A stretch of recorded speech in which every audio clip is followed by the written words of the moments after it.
All right. Hello everybody. My name's Eddaket. I'll be doing Pokemon Let's Go. We don't know which version yet. Because of the hotly contested bid war. But once we know that, I can boot up whichever game is necessary and we can get started. Well, tell you what, we've got 7 donations here to read off that are influencing this, and then we will figure out the total and let you know. So let's get started. We've got $64 from Anna Nace. Says, don't really have any preference here, but the back and forth is too delicious to ignore. So that $64 went towards Pikachu. We've got $10 from Cathalo9 saying, and don't forget to eddaket that Eevee. So that went towards your starter nickname, which we will get to shortly. We've got $20 from Destar512. No comment, but looking to put that towards Eevee. We've got $20 from Olvind saying, stand aside, Pikachu lovers. The Eevee army will never kneel. And I'll bet you can go where that went. We've got another $10 from Sheepya. That one's going towards the starter name. And we got $20 from Wartab. No comment there, but that one went towards Pikachu.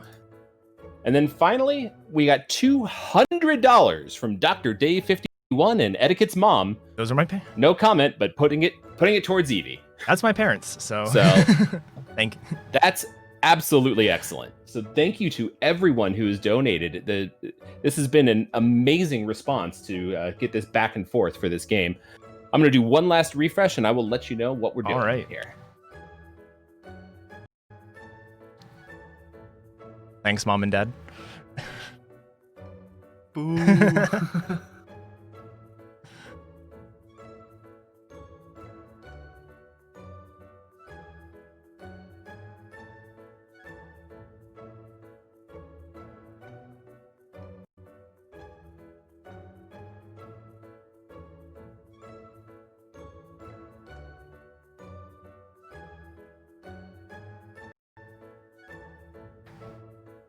Right.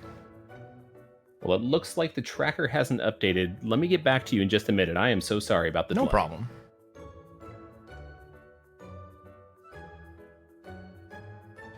So I guess actually while that's happening, I can explain a little bit about what you guys are seeing on the screen. So obviously right here is my face, but right below me is going to be the Pokemon tracker. So we're going to be catching Pokemon throughout the run. This is any percent, but we do have to catch Pokemon, so we'll explain that during the run. But we're going to use this tracker here to keep track of the Pokemon. We need to catch 50 of them throughout the run.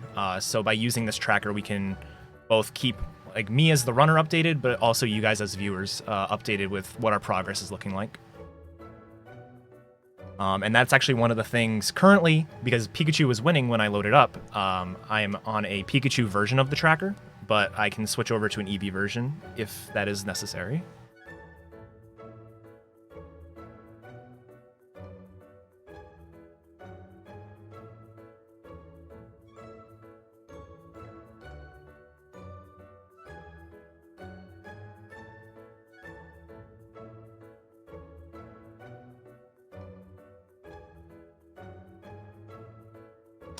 All right, it looks like Eevee officially won. All right, then.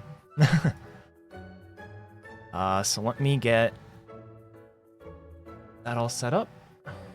So there's a new version of the tracker, and then actually load the game.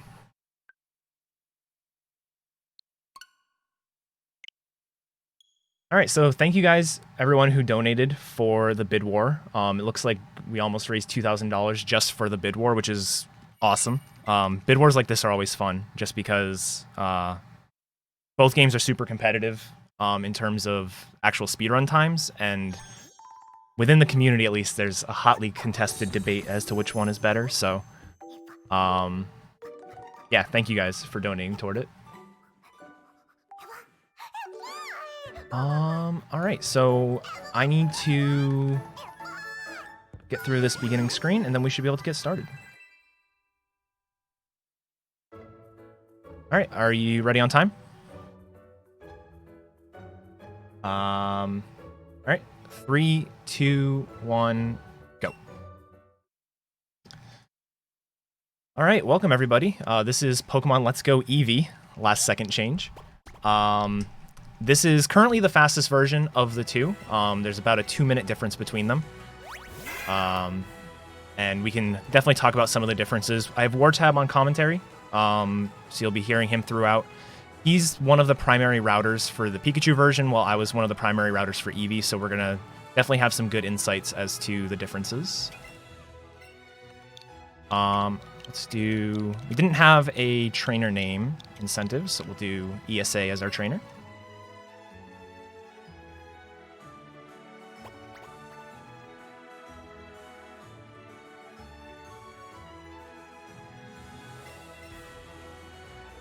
I like how you have Taurus and Pinsir on your character. Alright.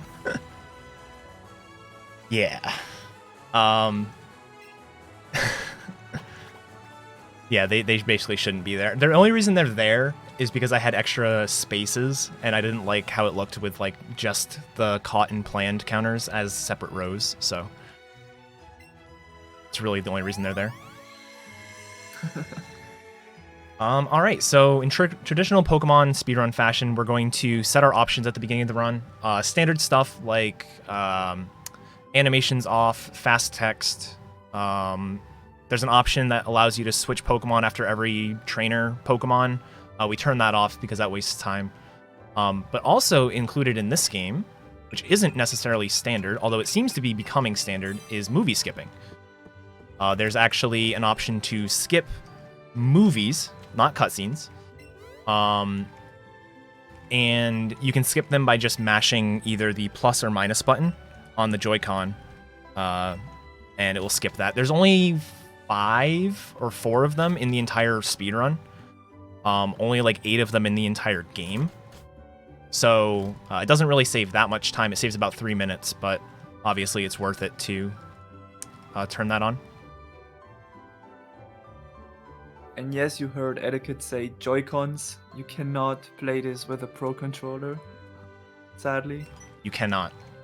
Yeah, the game forces you to play with a single Joy-Con. And one of the main reasons for that is the game has motion controls. So we're going to be doing a lot of catches, which we'll explain why in a little bit. But each one of those catches is going to be done using motion controls. And we're going to be using actually both Joy-Cons sort of incorrectly, if you will, throughout the run as well.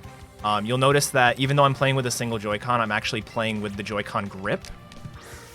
So, you know, it's the puppy dog ears thing. I'm going to be slotting in the second Joy-Con occasionally throughout the run because we're going to make use of the 2-player mode in the game. I think the official name is like support trainer. So we're going to be making use of the support trainer throughout the run to make both catches easier, more fruitful, and as well as some of the fights are going to be a lot easier because we're going to be able to do 2-on-1 battles. We're not going to do that for every fight because it is kind of slow, but in some fights that are either very dangerous or just faster by using 2-controller, then we're going to use them.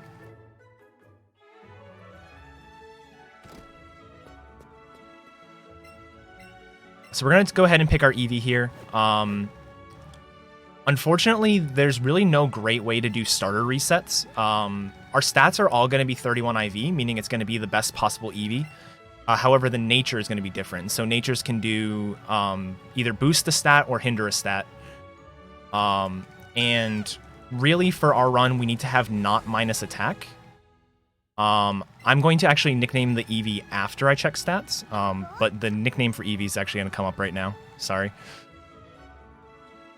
I'm going to quickly check the stats. I do have a backup save file if I need to, but hopefully we don't. Naive, perfect.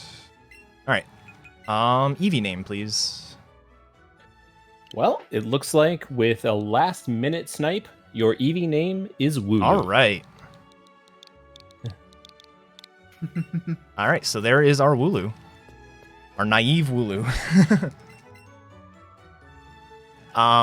Yeah, so the natures there, like I said, each nature is going to boost one stat and hinder another one. Naive is plus speed minus special defense, which is one of the best natures. Really, we just need to have not minus attack.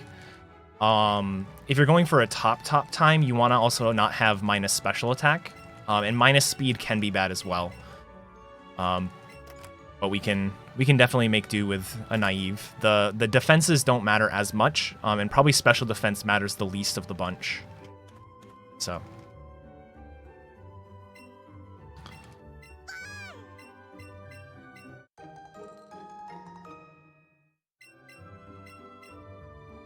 And if you were to play Pikachu, you actually cannot refuse. You actually cannot accept anything that is negative special attack or negative attack. So it's a bit more strict. Yeah, the Pikachu route has undergone some pretty significant changes since the last time I really ran it. I've obviously done some runs in preparation for this event, but I haven't really run it seriously since last summer. But we'll be able to talk about a lot of those changes that have been made through the mostly the mid game is where those changes have been done. And yeah, so this is your typical Kanto game start. If you've seen other Pokemon speedruns, we actually are slightly reversed from a usual Kanto start. We actually get our Pokedex right away, and we fight our rival the second time we're in Pallet Town, where usually it's reversed. The main reason for that is this game is very centered around catching. This is sort of like a spin-off almost of Pokemon Go, where it's very, very focused on catching. And you're going to see that a lot throughout the run for a number of different reasons. The main reason why we have the catch counter and we have to catch 50 Pokemon is because every gym has a requirement to enter it. And the requirement for one of the gyms is to have 50 Pokemon owned. So we just have to be catching Pokemon throughout the run in order to make that happen.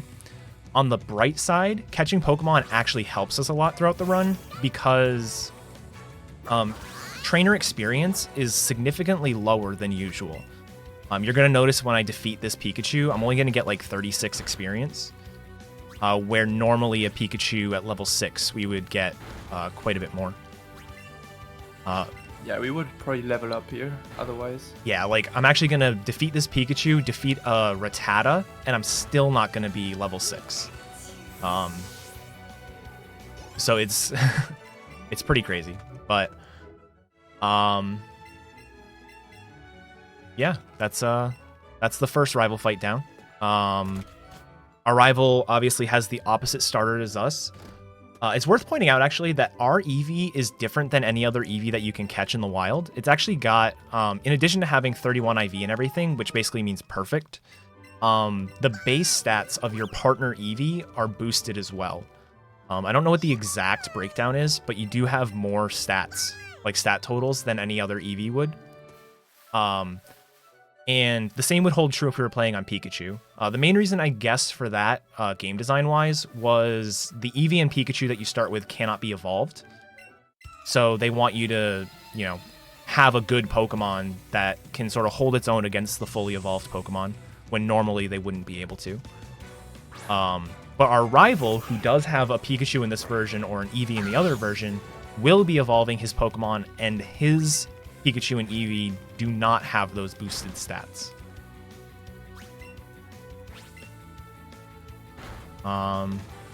Right, so I'm going to finish this up, and then we're going to be moving into Viridian Forest, where we're going to do our first catches of the run.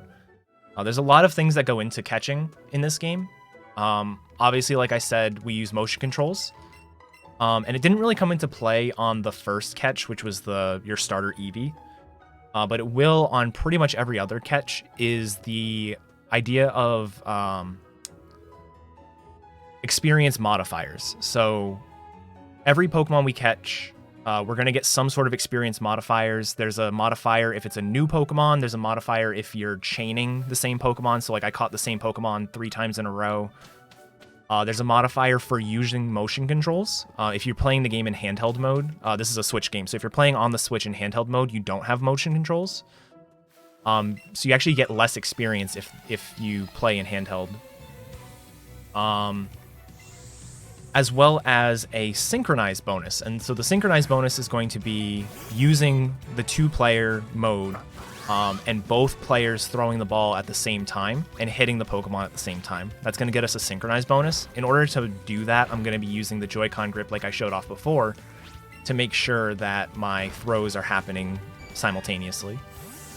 And the other big bonus that we get is going to be the... what is it called? It's like the excellent bonus, I guess. Whether or not we get an excellent, nice, or great throw. And that's going to be how big the circle is when we catch the Pokemon. Another bonus that we don't really rely on, but you'll probably just notice that a Caterpie spawned next to me that was glowing red, is a size bonus. So if our Pokemon is glowing either red or blue, doesn't matter which one, we will get another bonus on top of that. So we want to try to maximize our bonuses throughout the early game, because experience is very tight. Trainers don't give a ton of experience. The majority of our experience is going to be from these catches. Also, another difference from regular games is something you could just see on the previous fight is Eddaket just got a +1 in speed on top of his normal level up, which is an AV. And on each level up you get a random AV that adds 1 point to some stat. And some AV gains are more interesting than others. That you want that in attack and special attack, as far as I know, in Eevee. Yeah. And there are no more EVs in this game. Yeah, attack and... No pun intended. Attack, special attack, and speed is kind of useful for a very specific strategy that I'm going to try to go for. I'm only going to go for it because I am plus speed. Which actually, if I've already gained a speed AV, then I am all set to do it, which is pretty nice. Yeah, so you'll notice that the circle sort of gets smaller. Once it's at its smallest state, that's going to be an excellent throw as long as we hit that circle. If it's a little bit bigger, it'll be great. If it's almost full size, it'll be nice. And so yeah, we do that. Catching Pikachu is really nice in Eevee version, just because it's an extra Pokemon. It's also pretty, beefy in terms of the experience it gives. But other things that we're going to do here, we want to get both versions of the bugs. So we want to get both a Caterpie and a Weedle. I only see Caterpie for now. I can get Weedle outside, which isn't too bad. Another thing that you'll notice that I did is I used a lure.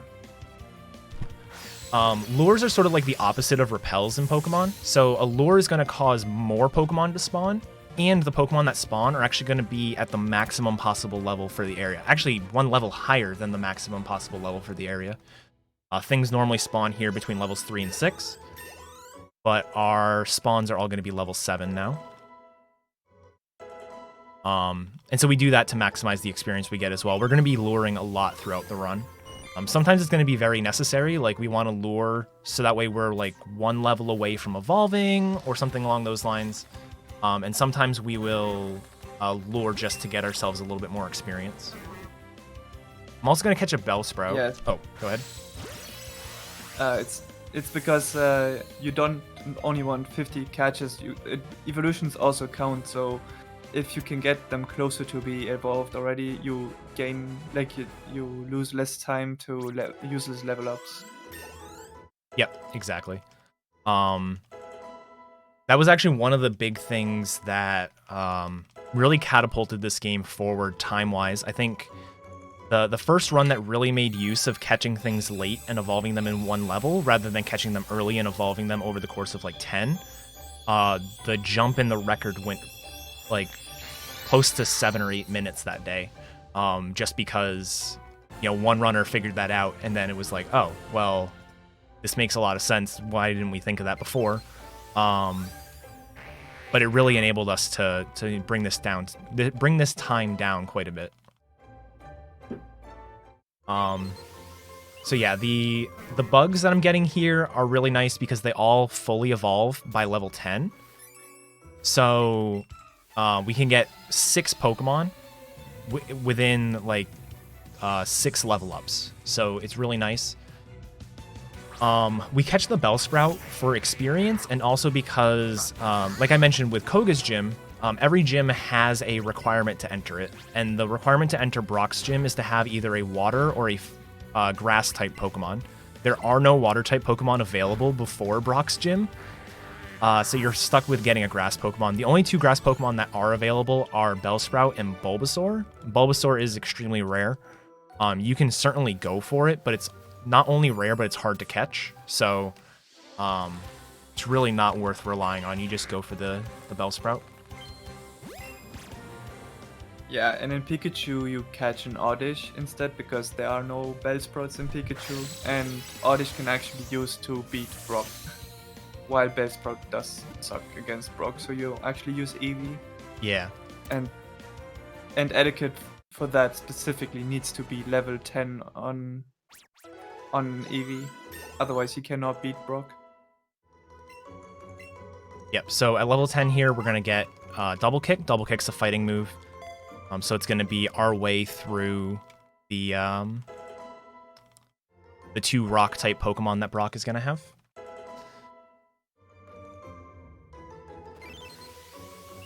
Yeah, and like Wartab said, Oddish is really good against Brock, but Bellsprout isn't. And the main reason for that is both of Brock's Pokemon are very physically bulky. So they have very high physical defense, but their special defenses aren't very good. Oddish starts with Absorb, which is, I think, 40 power grass move. That is special.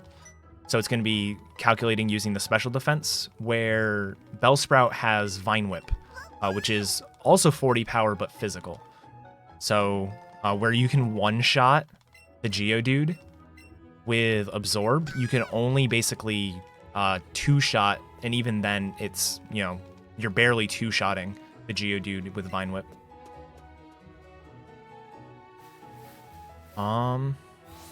Yeah, so here we're entering the first gym. Like I said, the requirement to enter is either a grass or a water type Pokemon, so we have to show him our Bellsprout.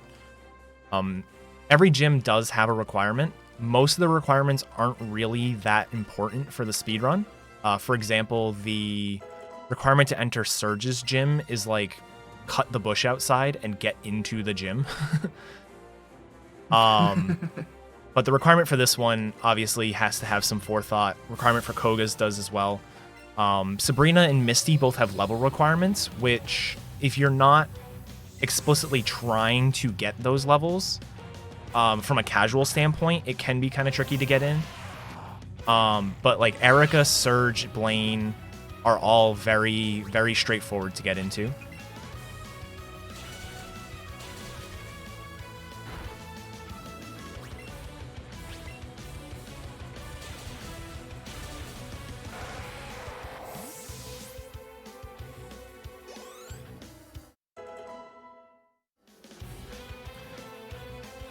All right, so after this, we're going to do our first spot of shopping.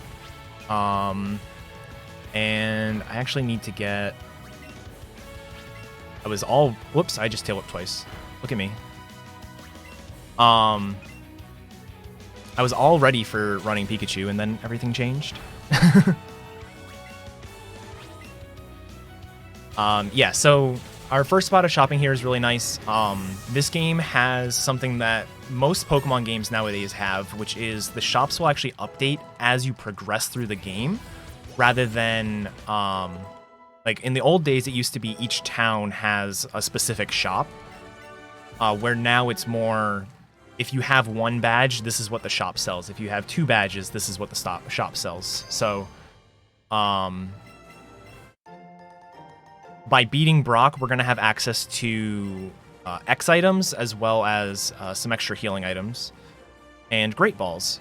Great Balls are going to be very important for us throughout the run. If we had to catch everything using Pokeballs, it would be very bad. And in fact, that's what the first 2 weeks of running this game was like.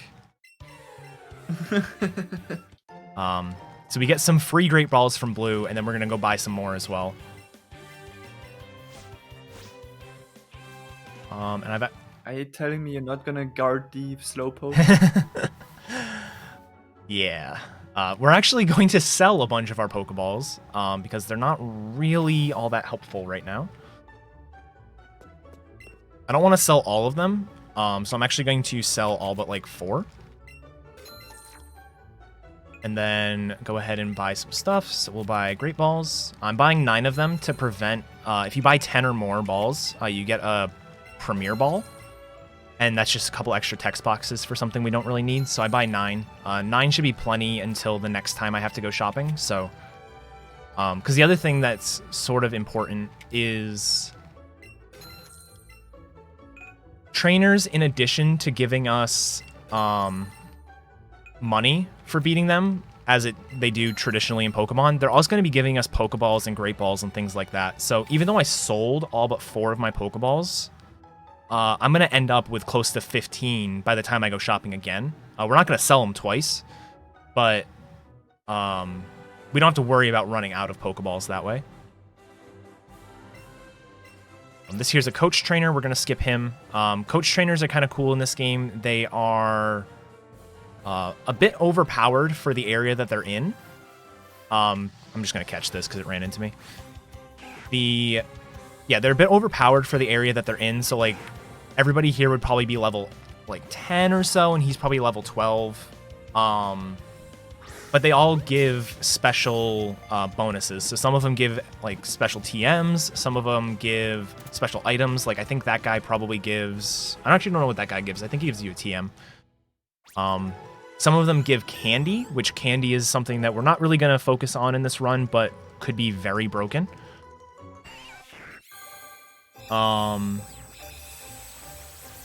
Basically, candies are a way for you to give your Pokemon an AV in a stat. So if I give a Smart Candy to my Eevee, it will gain 1 special attack point. And casually, you can actually get up to 200 extra points in any stat, which is just completely broken. But we don't do that in this run. It's just not worth the time investment. The first coach trainer only gives you a revive. Just a revive? Useless. Oh, there's a revive on this route that you can pick up. Alright, we're going to grab another lure. Lures actually were not available in the shop yet. So we need to... If we want to use any, we have to pick them up. And we're about to go into Mount Moon, which is going to be another kind of heavy catching section. So... that's going to be nice. I'm also going to duck in here and quickly grab this Magikarp. It costs 500 Poké-Dollars, but it's faster to grab than just catching another Pokemon, so we do that. I control... Okay. What were you going to say? That's outrageous. Oh, yeah. 500. Definitely outrageous. Wow. I'm surprised I didn't get hit by that Geodude. It's worth... Oh, yeah. Wow. Yeah. It's worth mentioning all of the encounters in this game are overworld encounters, as you guys have probably guessed. Sword and Shield sort of changed that and made half the encounters overworld and half of them not overworlds. It's very strange. But this game, they're all in overworld, so we can see exactly what we want to catch. And usually we can avoid them. I ran into that Rattata by accident. I do want to catch Rattata, just not yet. But because I ran into him by accident, I figured I may as well just catch him. I can either catch a Eradicate later, or I can just substitute it for another Pokemon. I also just taught Headbutt to Eevee. So Brock's TM in this game is Headbutt for some reason. Headbutt is a 70 base power normal type move.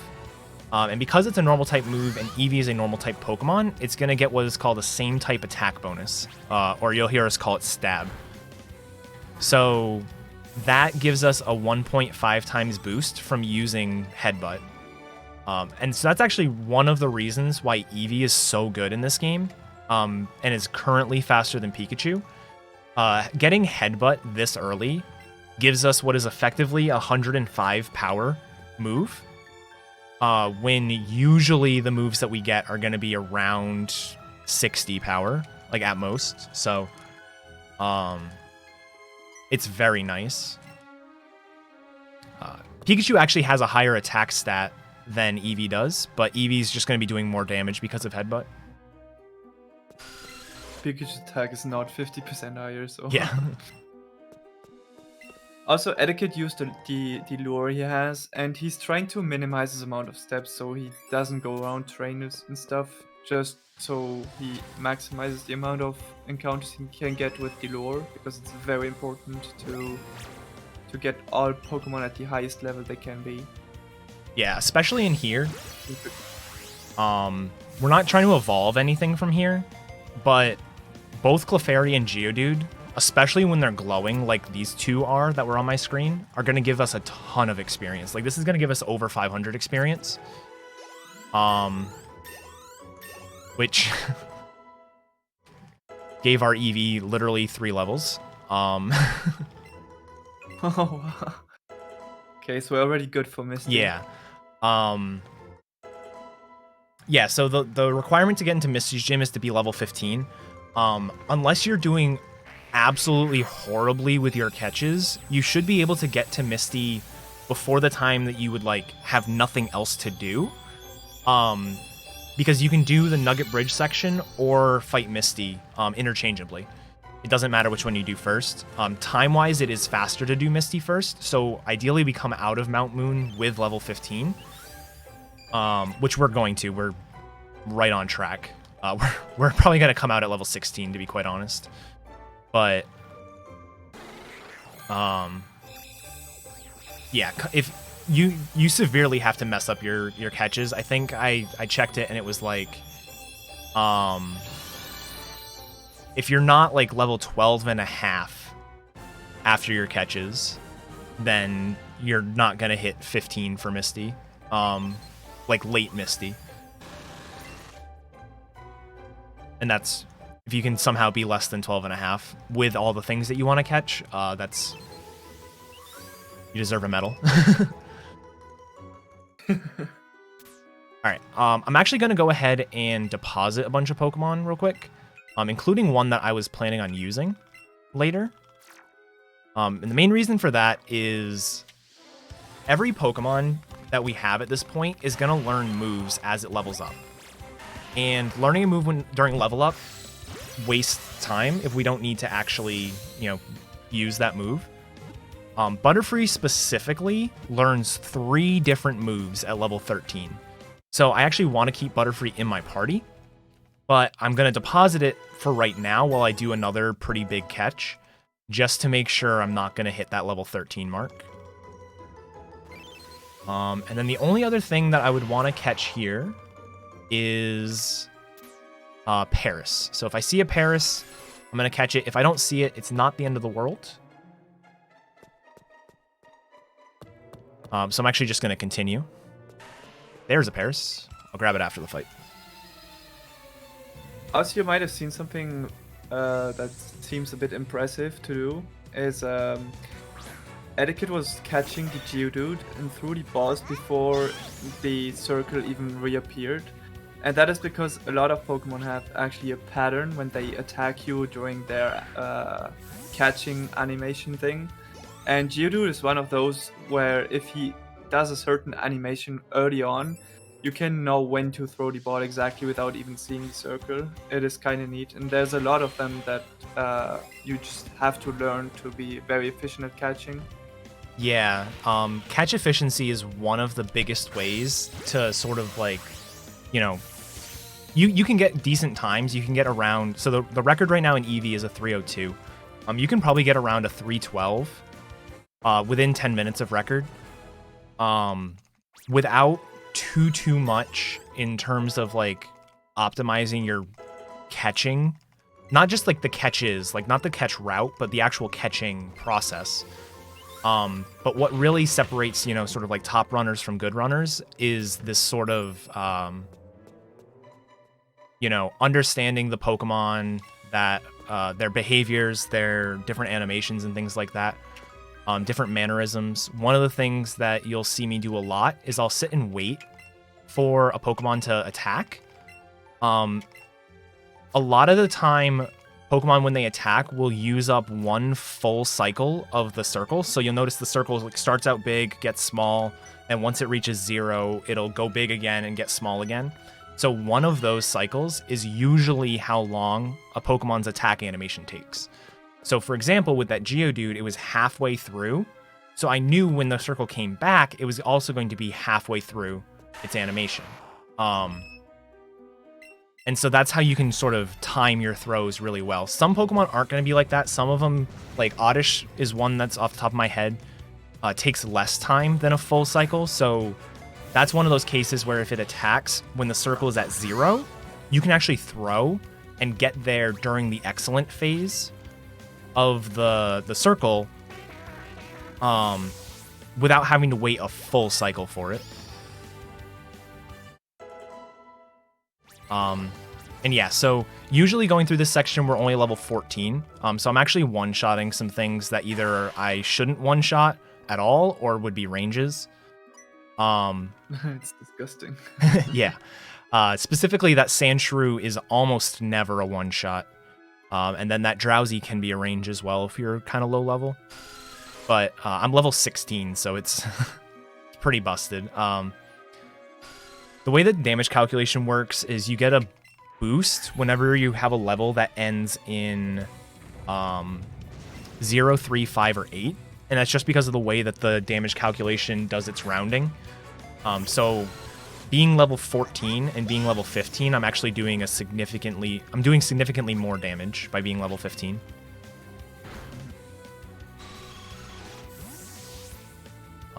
Also, something surprising about what was something we learned only a few weeks after the game came out is that the trainers actually have also AVs in their stats, but only in HP most of the time. So we did not kill things that we thought should just die, and then we noticed that, oh, they have HP AVs, and sometimes they have a lot of them. Yeah. So yeah, it's interesting how they try to balance it. Yeah, it's pretty crazy. This is also one of the first games, I think, where the trainer Pokemon's natures like actually fit them. A lot of the, Elite Four members or gym leaders or things like that are gonna have AVs, but they're also going to have like a careful nature, for example, which is gonna boost their special defense, and things like that. So it's pretty difficult to one-shot things. We're going to be using a lot of X items, and actually this fight here is going to be our first case of that. So this is going to be a double fight. There are a few standard double fights in the run, so actual 2-on-2 battles. Some of the double fights we're going to be doing are going to be 2-on-1 because we're cheaters, but yeah, so one of the primary uses of a two-person battle is we're going to be using one Pokemon to deal damage and the other Pokemon to use X items to boost that first Pokemon. So here I use Headbutt, I use an X attack on the Eevee from the Butterfree's turn, and I can one-shot the Coughing. That Coughing is actually not guaranteed one-shot, so again, my level is really helping me out. Disgusting. Yeah. Yeah, you really want that Coughing to die quickly because it can poison both Eevee and Butterfree. Yep, exactly. X items are going to be used a lot throughout the run. X items are items that you can use to boost the stage of whatever stat that you're trying to use. So for example, an X attack is going to boost the attack stage of my Pokemon by 2 stages. Prior to Generation 7, it would only boost by 1 stage, which each stage is a factor of like 1/2. So being at +1 attack means I'm at 3/2 attack, +2 attack means 4/2, etc. So by having X items increase by 2 stages now in Generation 7, we're going to be getting double the attack every time we use 1 X attack. If we use 2 X attacks, it's going to triple our attack. And that's one of the ways that we can really speed up some of those battles where the trainers have good natures and HP AVs. Catching this Ekans was really nice. Ekans is actually a Pokemon that I don't ever plan on catching. So it's what we call a bonus. If you look at the tracker below, every Pokemon that's in purple is sort of like my planned catch route. I'll catch this, why not? Sort of like my planned catch route. So I start with 50 of those marked. Every Pokemon that I have caught is going to be yellow. Or gold, whatever you want to call it. And any Pokemon that is sort of black or neutral background is going to be something that's a bonus. In some cases, those bonuses are like extreme dire circumstances. But in most cases, those bonuses are things that are like along the way of the run. I'm level 17 before entering Cerulean. This is kind of gross. And you didn't even like do anything special. No, I had so many glowing Pokemon. Glowing Pokemon give you, I don't remember the exact multiplier, but it's like I think it's 1.8. 1.8 for small ones. Okay. And 2 for big ones. I forgot. Yeah. It's been so long. And then I haven't run into any of them this time, but there's also sort of 2 versions of that glowing Pokemon. And one of them, I think it's like a 10% chance for it to be like super glowing, but you can't tell until you actually catch it. And a super glowing Pokemon gives you like a 4 times multiplier. It gives you a ridiculous amount of experience. Those can honestly waste time if that happens, because you'll be gaining levels on things that don't need to gain levels. But here we're going to be teaching our Eevee special move tutor moves. Only our Eevee can learn them. And they're pretty broken. You want to talk a little bit about the moves? Yeah, so there are 3 moves for Eevee here, which correspond to the Jolteon, Flareon, and Vaporeon line. So he gets Bouncy Bubble, Yep. I think it is, for the water move, which is a 90 base power special move that heals Eevee by 50% of the damage dealt to the opponent, I think. Yep. He also has the Thunder move, which is Buzzy Buzz. Buzzy Buzz. It's also 90 base power special move, and that always paralyzes the opponent. That is going to be very useful because Eevee is not faster than a lot of things. So, for example, he will use it later on a Starmie to outspeed it after using Buzzy Buzz. And then he gets Fuego Fueg, which is Sizzly Sight. Thanks for opening hero moves menu. Which is a physical 90 base power move that always burns the opponent and therefore halving their attack as well, since that is a side effect of burning. Yeah. And Pikachu in that place does not get so many broken moves. It only gets 1, which saves a little bit of time because it only needs to teach 1. And that is a Zippy Zap, which is a 50 base power move. But it is way more powerful than it sounds because it always crits and it gets the same type attack bonus. So it gets a 2.25 bonus on that. And it always goes first, basically, except against Fake Out. So it is very broken too. Yeah. They really those moves are very heavily weighted toward Eevee. There's actually one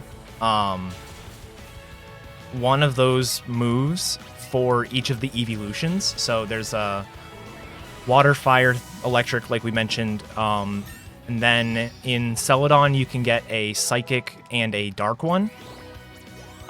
In Fuchsia, you can get grass, ice, and fairy. And they all have these weird side effects. They're all 90 base power.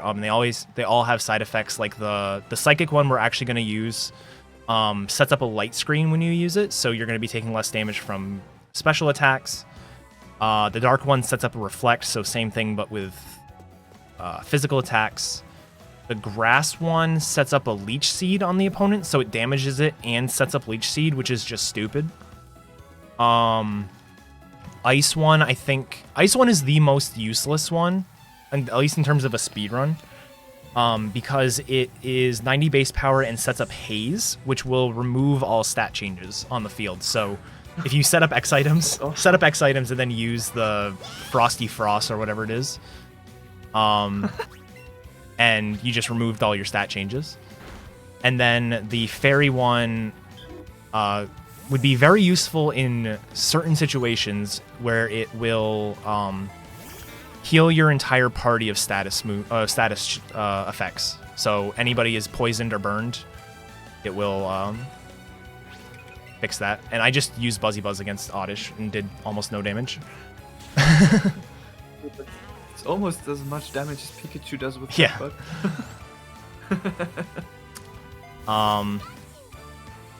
But yeah, we're only going to be teaching 4 of these moves throughout the run. We already taught 3. We're going to teach 1 more. And the reason for that is actually we're going to be main switching at some point away from Eevee. So there's actually a donation incentive still open for that to nickname the Starmie. So if you guys want to name the Starmie anything, definitely get your donations in for that. That will... Now, speaking of donations, we do have a number of them lined up here. If you've got yeah, absolutely. This route is basically me just one-shotting everything.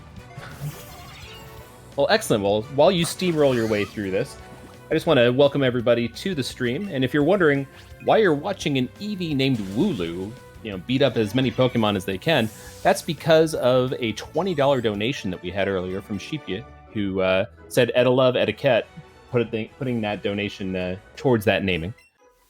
We also had $5 from Cathal109, who was trying to get Aerodactyl in the lead, but unfortunately got sniped right at the last minute.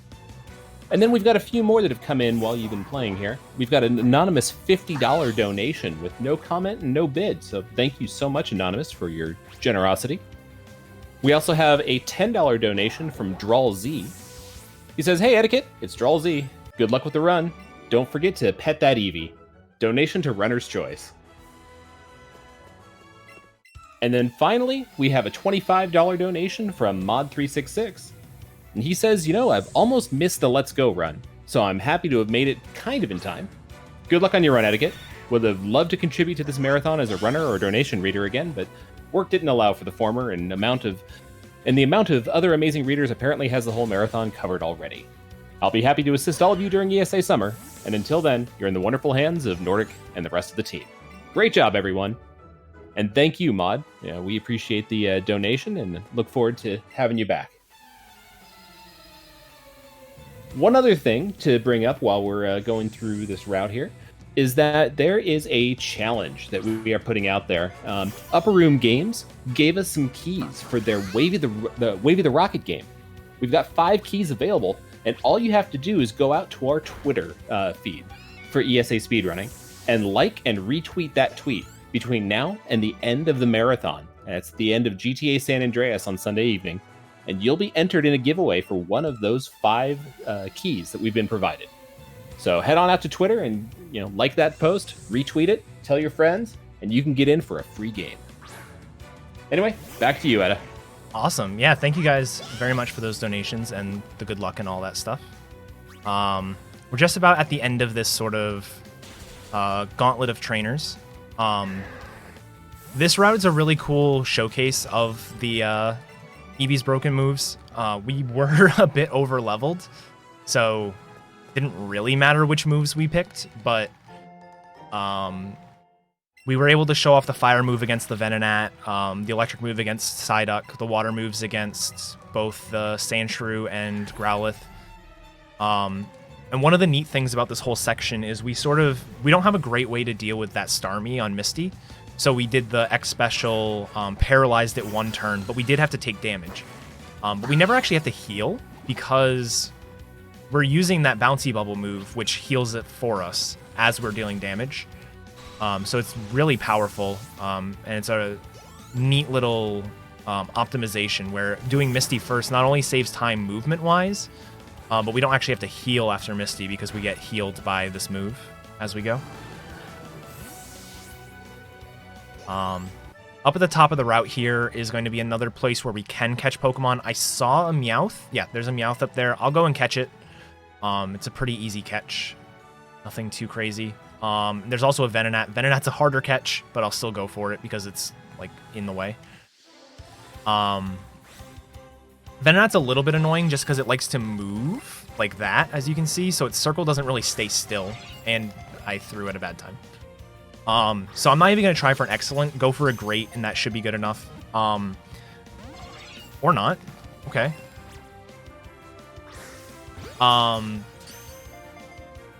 What kind of throw you get, like nice, great, or excellent, is going to help us actually with our catch rate. So by getting an excellent, you're actually going to be more likely to catch it than if you got a great throw. And I'm just getting unlucky. I also used a raspberry just now.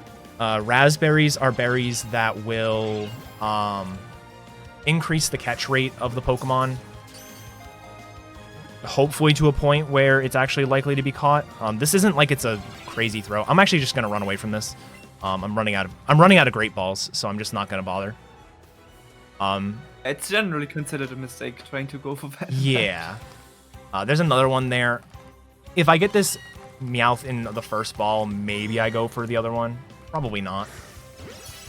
I shouldn't. However, if I get the Meowth first, I'll be able to do a 2-controller catch. And 2-controller is another way that you can boost your catch rate, so... I'm already level 19. I'm not going to bother catching it. There's no point. I'm so over-leveled. Hey, Edda, can I interrupt you for just a minute? Absolutely. We just got a pretty sizable donation of $1,000 Wow. by Kaspersky, one of our sponsors this year, saying, "Hello, ESA. All of us watching from the home of Kaspersky are loving the Let's Go run. Pokemon was such a large part of our upbringing, it's amazing to see the original game in high definition. How about we break $10,000 by the end of this run? Good luck, Edda." And I can't help but to agree. Now, we're only $95 away from that 10K mark. I think we can hit it, and I think we can hit it quickly.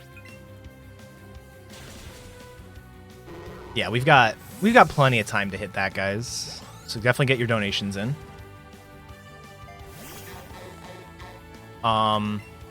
So one thing that did happen during that read was there were 2 trainers that I was sort of able to like sneak between. There are going to be a couple of cases of that throughout the run where we can sort of sneak our way between a couple of trainers or one trainer that looks like it should be mandatory. And the main reason for that is trainer vision is kind of weird in this game.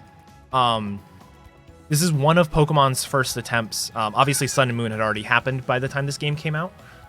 But one of the first attempts of them really doing like a tile-less game. So there's no such thing as tiles in this game.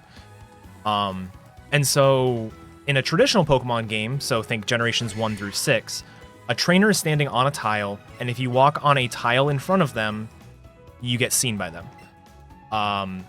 However, because this game doesn't really have tiles, the trainer vision is really narrow. So you have to walk basically in front of the middle part of the trainer in order to be seen by them. And so with those 2 trainers being on adjacent tiles, let's say,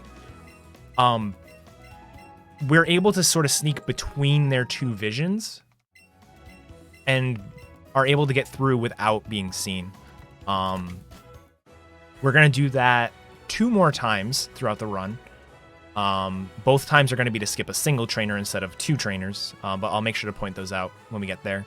There's also another trainer skip that's coming up on the next route that I go to for catches that is probably the hardest of the 4 trainer skips. It's definitely the one that... It was also... Go ahead. It was also finally the first one that we found. Yeah. Yeah, it was definitely the first one that we found. It was... I don't remember who found it, but it was within one of the first couple days. It's like, oh, you can just walk in right in between these 2. It's like, oh.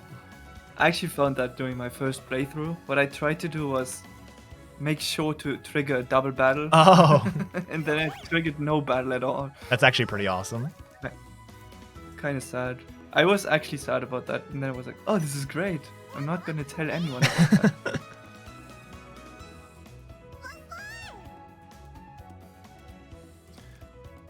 All right. So we're moving into this next section with 17 Pokemon. You'll notice that I actually like grayed out Tentacool and Tentacruel. And the main reason for that is I had 52 Pokemon planned. I had already gotten 2 bonuses with Meowth and Ekans. So I'm over my quota, basically, for Pokemon. So I'm going to start marking Pokemon that are traditionally on my catch route. Nice Abra, by the way. Traditionally on my catch route, but I don't have to catch because I got lucky early. Those Pokemon are going to be nice for me to keep in mind. Because let's say I get to Pokemon Tower when I'm supposed to catch a Ghastly and a Haunter, and I just don't see Ghastly. Well, I have these extra Pokemon in Tentacool and Tentacruel that I can just not catch Ghastly and catch those 2 instead. The majority of the Pokemon at the end of the run are going to come in pairs, so I'm not going to get Ghastly and just not evolve it. That would be silly.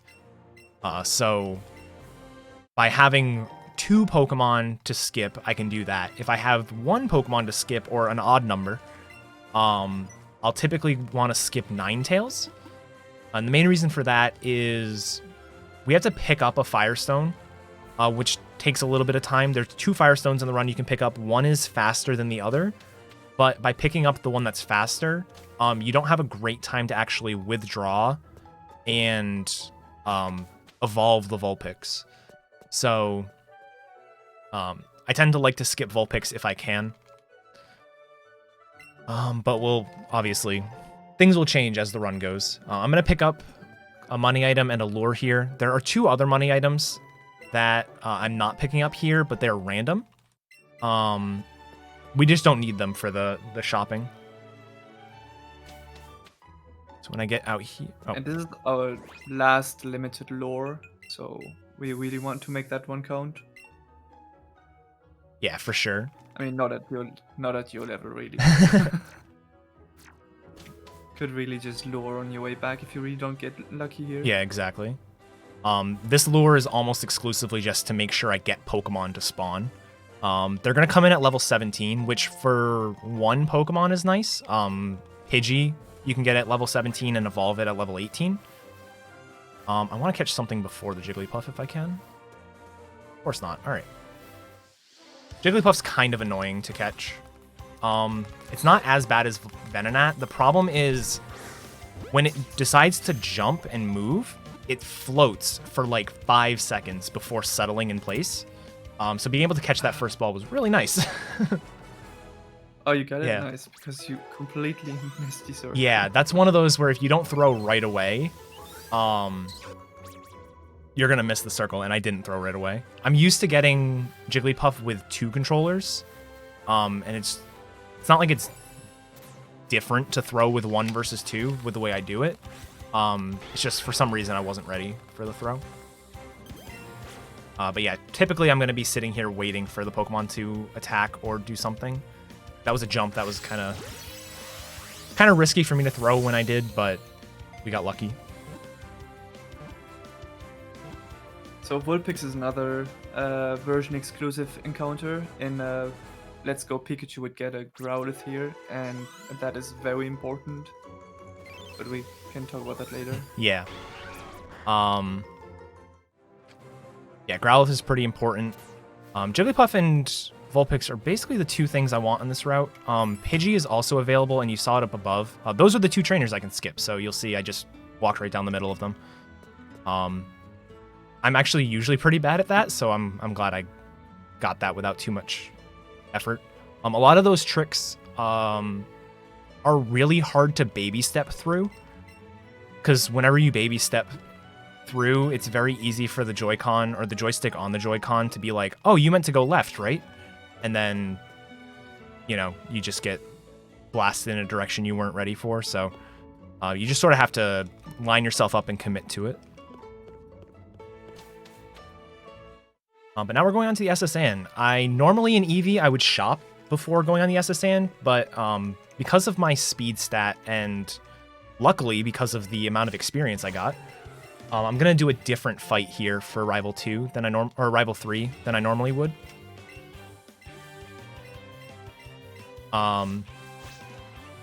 So there are 6 rival fights in the run, with one of them being a champion fight. Spoilers. And starting with the second one, but we didn't really see it. he always leads a Pidgey, or a Pidgeotto, or a Pidgeot. And starting at Rival 2, which again you didn't see because he only used Quick Attack and then he was dead, he has the move Sand Attack. So Sand Attack is obviously very bad. It will lower our accuracy, making it 75% for us to hit a move. If it uses it again, it goes down to like 66%, or I don't know the exact stages. But either way, it drops our accuracy, forcing us to not be able to move. So typically the way that this fight works, and the other rival fights, is you would use a guard spec, which is going to prevent stat drops, and then do your setup, and then one-shot everything. Because I'm faster than this Pidgeotto, which isn't guaranteed always, however, with my particular nature and everything, I knew I was going to, I can one-shot the Pidgeotto with help of the second controller, and just be able to skip that guard spec step altogether. One of the nice things about that is I'm able to not take any damage on this fight, which usually you do take damage on the Pikachu, because the Pikachu is supposed to be faster than you are, but I outsped it somehow. And then you use this final turn here to heal the Eevee, so you don't have to heal it later. So, really good fight. That's one of the things, you don't normally do it that way, but I was in a good position to do it, so I figured I'd go for it. And because of that, I'm going to shop after the boat instead of before. Yeah, these double battles are pretty rare in Eevee. In Pikachu, you do that more frequently, especially on the next route. Yeah, the next route is one of the worst sections for Pikachu. Like, in the route, it's really cool now, but in terms of like trying to figure it out, it was one of the worst sections for sure. I'm also going to duck into this room. Once you get cut, all of the trainers are no longer active. They removed the ability to Death Warp off of the boat, which would probably save us time if it was possible, but it's not. So they made it so every trainer thinks you beat it already, which means I'm able to get past those two gentlemen and grab that nugget. Normally we would sell the Helix fossil that we picked up in Mount Moon, but for marathon safety, I am just keeping the Helix fossil and gonna sell an extra nugget just to make sure if I get to the end and need 2 extra Pokemon, I can just quickly revive the fossil and I'm good. Also, I think during this shopping could be a good time to read out donations. Yes. Well, that's great, because we've got one queued up here. We've got a $20 donation from Foxbird. It says, "Gotta donate for my favorite streamer in this awesome run. Thank you, Edda, for the entertainment, and thank you, ESA, for helping with this super important cause. Pet the Eevee?" We'll pet the Eevee at some point, don't worry. All right. And Foxbird wants that $20 to go towards naming your Starmie. Their choice is Yeekdyot for that name. But that is currently at that $20, whilst, let's see here, currently winning for the Starmie name is Patrick with $55. So if you want to influence that, by all means, get those donations in. And you'll see that we're only $75 away from that amazing $10,000 threshold. So who wants to be the one who makes that happen? I'm going to put the challenge out to you in chat. Come on in, snipe that 10K bid. All right. Thank you, Foxbird. Appreciate it. Yeah, we'll find a good time to pet the Eevee, guys. Don't worry. You could have had me pet the Pikachu. You guys didn't come through. All right. Oh no! All right, so this is what happens when you mess up the trainer skip. You'll see I'm pretty much in the middle, but I was a little bit to the left, so I have to fight her now. World record holder, by the way. Okay. In the Eevee specifically, it doesn't really matter if you hit one of the two. Like, it obviously wastes time, but they both go down in one shot. The guy on the right has a Bellsprout, And the girl here on the left has Charmander. Both of them we have moves that can deal with. In Pikachu, you can deal with both, but I think hitting the Bellsprout one is a little bit worse because you don't necessarily have something that can one-shot it.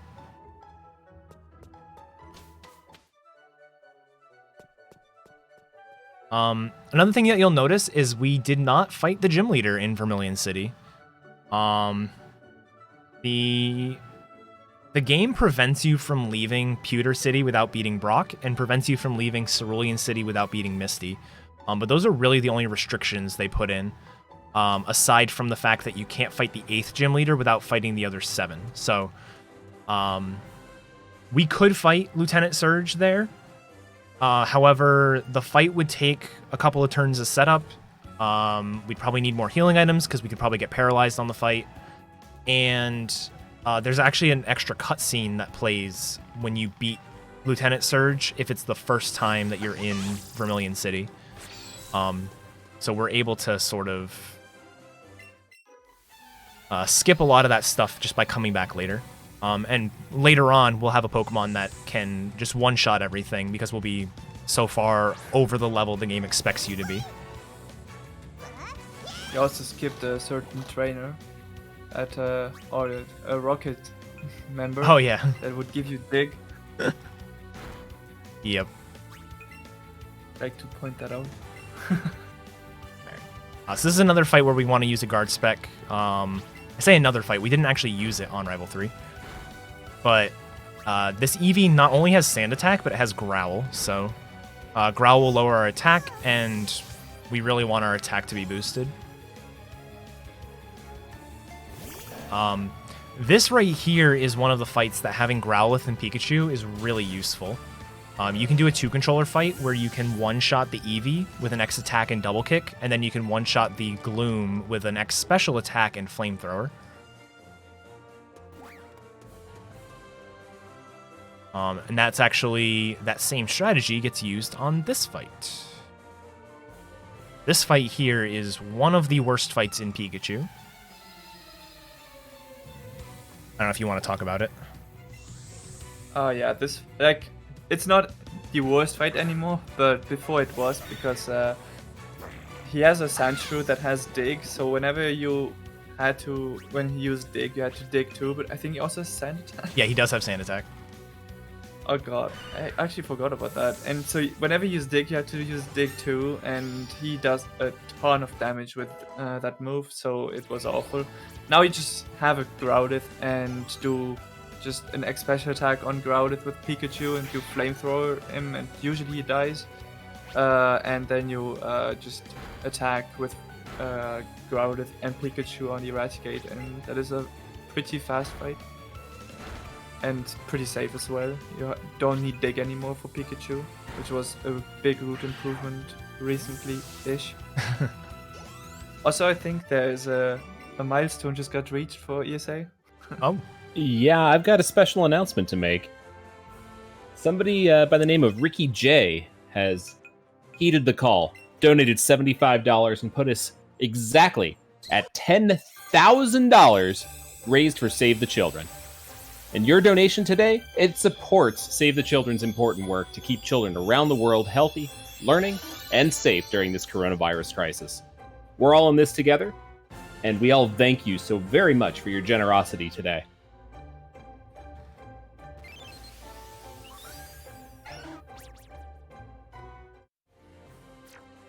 Alright, so here we will have one of the bigger catch sections. This is a little bit for experience too, but it helps your catch counter a lot.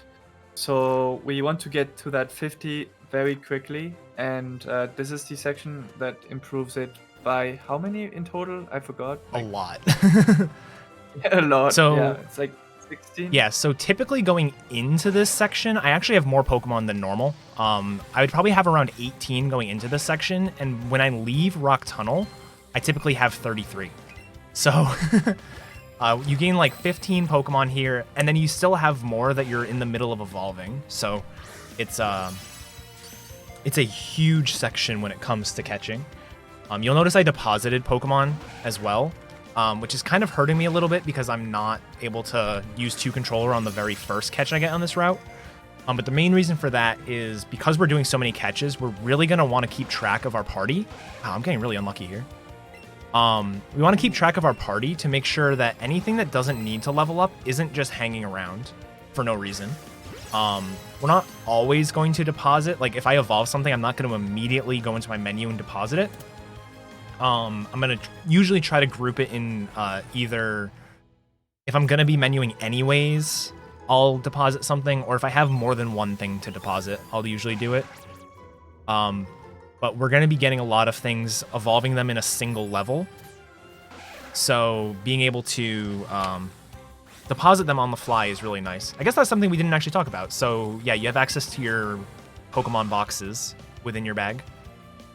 It does not heal you like it does in other games. Because that would be broken.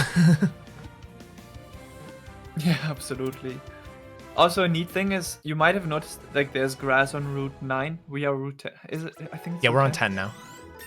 Yeah, so on Route 9 you could have caught something else, but if you lure, they will be level 23 instead of 24. And all the Pokemon that you can get here and on Route 9 will learn a move at level 24, and that is why you really do not want to go out of your way to catch something on Route 9, even if you see it. Yeah. Like, really, the only reason that I'll go to 9 to catch something is if I'm not level 20 yet by the time I'm going up against the Sandshrew. The Sandshrew is not as big of a deal in Eevee as it was in Pikachu. So it's not like it's like a super dangerous fight, but you can miss that range if you're only at level 19 instead of 20. And missing that, or not one-shotting the Sandshrew is pretty bad because, like he said, he can Sand Attack. So by being level 20, you guarantee that Bouncy Bubble will one-shot, and you can just do that. So this was an extremely good Route 10. We got everything we need except for Rattata. However, I caught a Rattata earlier, so I would have needed Eradicate, and because of my catch count, I actually think I'm going to not even catch Eradicate if I see it. I think I'm gonna unmark those for now. And then I already evolved that. Yeah, my catches look really good right now.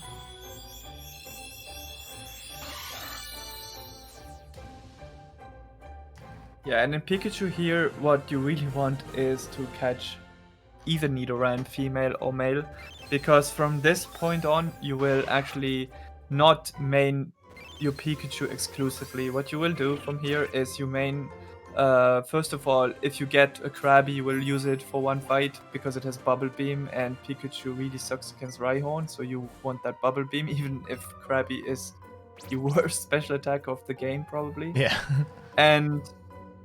And otherwise, you also use Nidoking or Nidoqueen for the entire section up until where you get rid of Pikachu and also Eevee for that matter. And now let's get ready for Ice Mode. Yeah, so this is not a part that was in the original games. I don't know if they just wanted more storyline here or whatever, but we get ambushed here by a Team Rocket. And yeah, we're gonna fight one of them while Lorelei takes on 3, so these Raticates, all of the Raticates that we face are kind of annoying. You typically can't 2-shot them unless you get like good attack AVs or plus attack, or if you get a lot of experience. Because I'm level 23, I'm pretty likely to just 2-shot, so I just went for it and got it. There's one more Raticate we have to worry about. So the Raticates I'm talking about are this one, the one that was on the last fight, which I didn't 2-shot. I went for it but missed it. And then there's one more when we enter Rocket Hideout a little bit later on. That one is the hardest one to 2-shot. And what is annoying with that specific Raticate here is before you get into the fight, you get a free heal out of nowhere. But he has Super Fang, and that is really annoying for your HP going into Rock Tunnel. So it's good that he only gets crunched. Yeah. Alright, here I'm going to try to catch Zubat. We avoided Zubat earlier in Mount Moon, but here it evolves in 1 level, so we're just going to go for it. Zubat is annoying because it likes to move around a lot. You'll notice I completely missed the Pokemon on the first throw. That's something that's very rare for me, is actually missing the Pokemon altogether. Does happen, but yeah, even with the Nana Berry, it still moves a little bit, and that is really annoying. yeah. So the Raspberry, But at least you got it. yeah, the Raspberry will increase catch rate. The Nana Berry, I think, increases catch rate like a very small amount. Yeah, it changes color sometimes. It's Yeah, weird. but the primary reason for it is it will stop the Pokemon from moving and from attacking. Obviously Zubat likes to go crazy, so it still moves a little bit, but it normally would move like side to side and sway around a lot. I'm gonna catch this Growlithe as well. Not Growlithe. Wow. Graveler. And then a Rhyhorn just spawned as well. So Rhyhorn is probably one of the most important Pokemon that we can catch here in Rock Tunnel. We're not going to try to evolve it. Rhyhorn doesn't evolve until level 42. And everything here is only 24. But Rhyhorn is a ride Pokemon. So a few Pokemon in the game, I think there's like 15 of them, you can actually ride. And there's no bike. So riding is the fastest way to move in the game.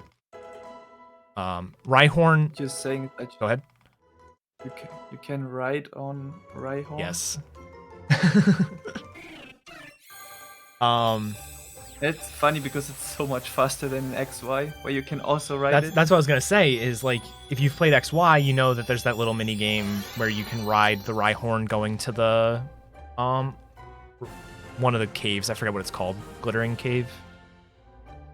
Something like that. Yes. Yes. And it's kind of slow. Rhyhorn in this game is actually very fast. There are a few different speed tiers of ride Pokemon, so some Pokemon that you can ride are very slow, so something like a Kangaskhan or an Onix, or Snorlax. You can ride all those, but they're pretty slow. There's like a mid-tier, which is where Rhyhorn is, along with other Pokemon like Dodrio. I think Tauros is in that tier. And then there's a very fast tier, and the fastest tier has Pokemon like Rapidash, Arcanine, Persian, all of the flying mounts. And while Rhyhorn's not required, like it's only 1 Pokemon for us to actually catch. Like it doesn't evolve. It saves us a bunch of time because we can just hop right on it and not have to worry about running around and moving slower. You forgot Onix in the fastest tier. Onix is not fast at all. Prove it. No, I'm not catching an Onix. Oh, man. There are some Pokemon that if I see them, even if I don't have them, like up until this point, pretty much every Pokemon I could see I would catch, with the exception of Pokemon I want to catch later so they can evolve. Pokemon like Onix and Kangaskhan are Pokemon that, unless I'm really strapped for catches, I don't want to go for, because they're just very hard catches. Their catch rate is low. Yeah, it's just, they're pretty bad. So, this is like the first area in the game where we'll really like skip catches, even though it would be useful. But I have 4 Pokemon that are effectively free for me to get, plus the fossil. There's no reason for me to go for something like a Kangaskhan. Also, I'm not hoping that it's gonna happen, but Pokemon can actually run from you too. Wild Pokemon, while you're trying to catch them. That is really annoying. Oh yeah. But that seems to be more of an issue when you're doing auto-obtainable categories. Yeah, so because this game lends itself toward catching, we do have like another category. There's an Onix, by the way. Do it. No, I'm going right past it. There's 2 Onixes now. All right, you know what? sign. It's a sign. We'll go for it. For the fans. Even went for the glowing one. This man is crazy. You'll also notice Onyx is like stupidly up in the corner and really hard to actually hit the circle. I'm surprised that hit the circle. And even with a Raz, it's still an orange catch circle, so this is not very likely to get in. All right, I'm gonna throw 3 balls. I'd like to point out that this was very impressive. He actually got the great catch. Yeah, it's hard to actually hit the circle. But yeah, I'll throw 3 at it if it doesn't get in the next one. I don't want to. I'm running a little bit low on great balls, so I don't want to sit here all day. Because I do still have stuff to catch. Hey, Edda, a quick question. Sure. For you. How close are we to catching and naming that Starmie? What? Like 40 minutes? Yeah, around 40 minutes. Okay. Because we've got a donation here, and I'm going to mess up this name, so I apologize to the donator. I'm going to guess it's Geospone? Okay. Geospone? Anyway, $60 comes in from that generous donator. The comment is Kaiza W, and they would like to up the ante for naming your Starmie Yeet Yacht. So right. That total is now $80 to the $55 for Patrick. So if you want to continue to get into that battle for that name, please, by all means, hop on in.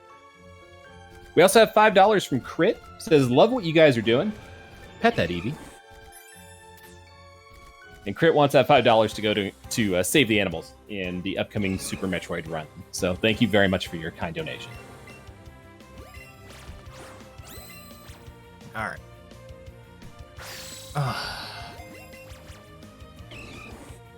That was unfortunate. All right.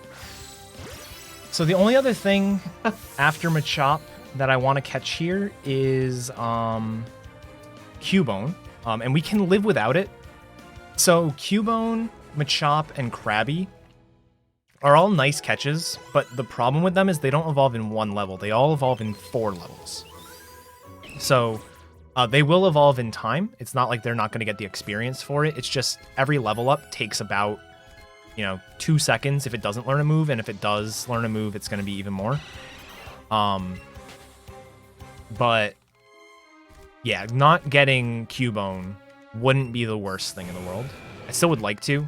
Yeah, Cubone is, I think, the worst of the 3 you can get because it learns 1 even after evolving. Yep. All right. I need to heal. Ooh, that dodge. Well, I tried to dodge a Golbat on the other floor and ran directly into it, so I needed to redeem myself.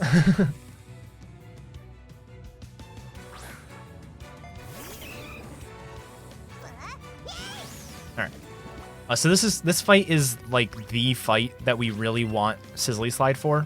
We can use Sizzly Slide to burn the Machop. It's going to use Brick Break and not do that much damage to us. Without us burning it, that Brick Break does quite a lot. And we would typically have to heal separately. I think I'm going to heal anyways for this next fight. It's kind of a dangerous fight. But we do get some of our health back right here. Slurp.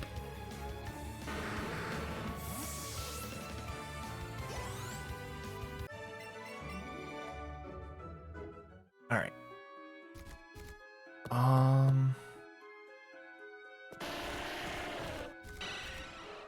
Yeah, so let me just quickly heal.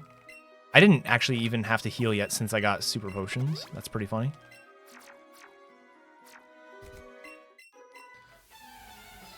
So this fight here, you'll notice we haven't really said it all that much. This fight is probably the first like scary fight in a run. Sure, there are things that can go wrong on other fights, but this is the first one where it's like really dangerous. We need to set up an X attack here in order to one-shot both the Vulpix and then there's a Kadabra. Vulpix is going to use Flamethrower and can burn us. If it does burn us, we have to heal our burn. Otherwise, our attack is going to be halved. Then, once the Vulpix goes down, this Kadabra usually outspeeds us and goes for Psybeam. Psybeam is a very powerful move coming from a Kadabra, and it has a chance to confuse us. Because we are naive and we must be gaining special or speed AVs out the wazoo, we are faster than the Kadabra. I don't know if I've ever been faster than it. 68 speed. That's... Alright, yeah. 68 is kind of crazy.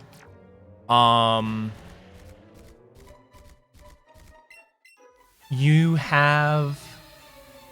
So if you are minus speed, you have a chance to not outspeed the Weezing on Archer, which I believe has 52 speed. It's like 52 or 54. What? So I have 68. 3 levels lower than that. Yeah, that is not a very good investment in AVs, to be quite honest. I think you'd really rather have that in any offensive stat. Yeah, so the typical way that I think about it is attack. So speed is nice to get a couple of early AVs because that enables you to do the strat that I did on Rival 3. Aside from that, your speed AVs like don't matter. They're not going to help you anywhere. Your attack is probably the most important one just because there are a lot of Pokemon that are either not one shots or not two shots, or like they have the potential to be if you just get really lucky. So all of those get better. Special attack is really useful if you gain a lot of AVs in special attack. Like getting 5 or so doesn't really help all that much, but getting like 15 would. That's actually what happened on my 302, my world record run. I had enough special attack to where there's a few more Jesse and James fights we're going to be doing later on, where I was able to one-shot the Arbok on those fights. So, yeah, it typically doesn't happen, but when it does, it can be very useful. So here's another... Interestingly, yeah. I was just going to say, here's another rival fight. We're going to be setting up the guard spec and then RX items, so we don't get sand attacked. Go ahead. Yeah, interestingly for Pikachu it's the same thing. You really want a lot of special attack for the mid game, because then you can go for faster strats in general as well. Same thing also on Jesse and James.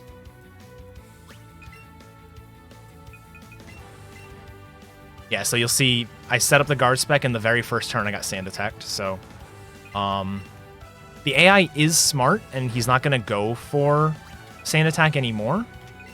But being able to get sand attack turn 1 is nice, because if you get crit by one of those wing attacks and you get wing attack every turn, you would end up being in range to die to quick attack. Most of the time, the way the AI works is it's not going to use a priority move unless that move is guaranteed to kill or is somehow the move that's going to deal the most damage. So being at very low health, quick attack is almost guaranteed from both Raichu and Pidgeotto. So being at like 30 health is good enough. I think it's not really going to kill you unless you're at 15 or lower.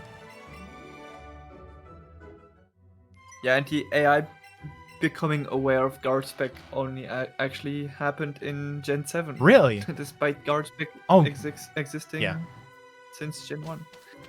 Yeah, in Auras, you still abuse, I completely forgot about that, yeah.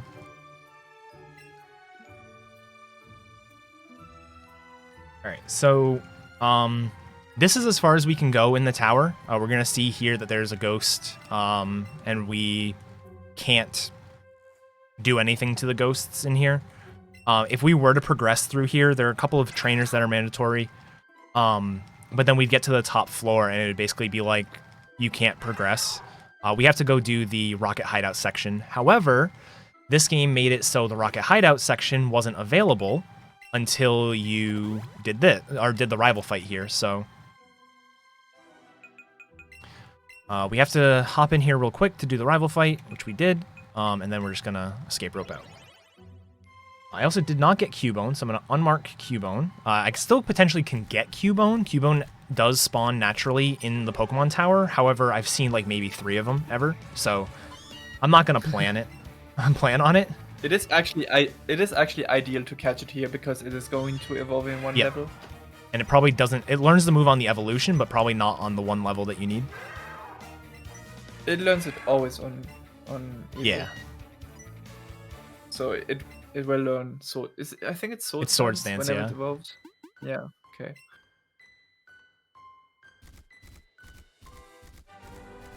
Should do an alt main for Cubone. Right?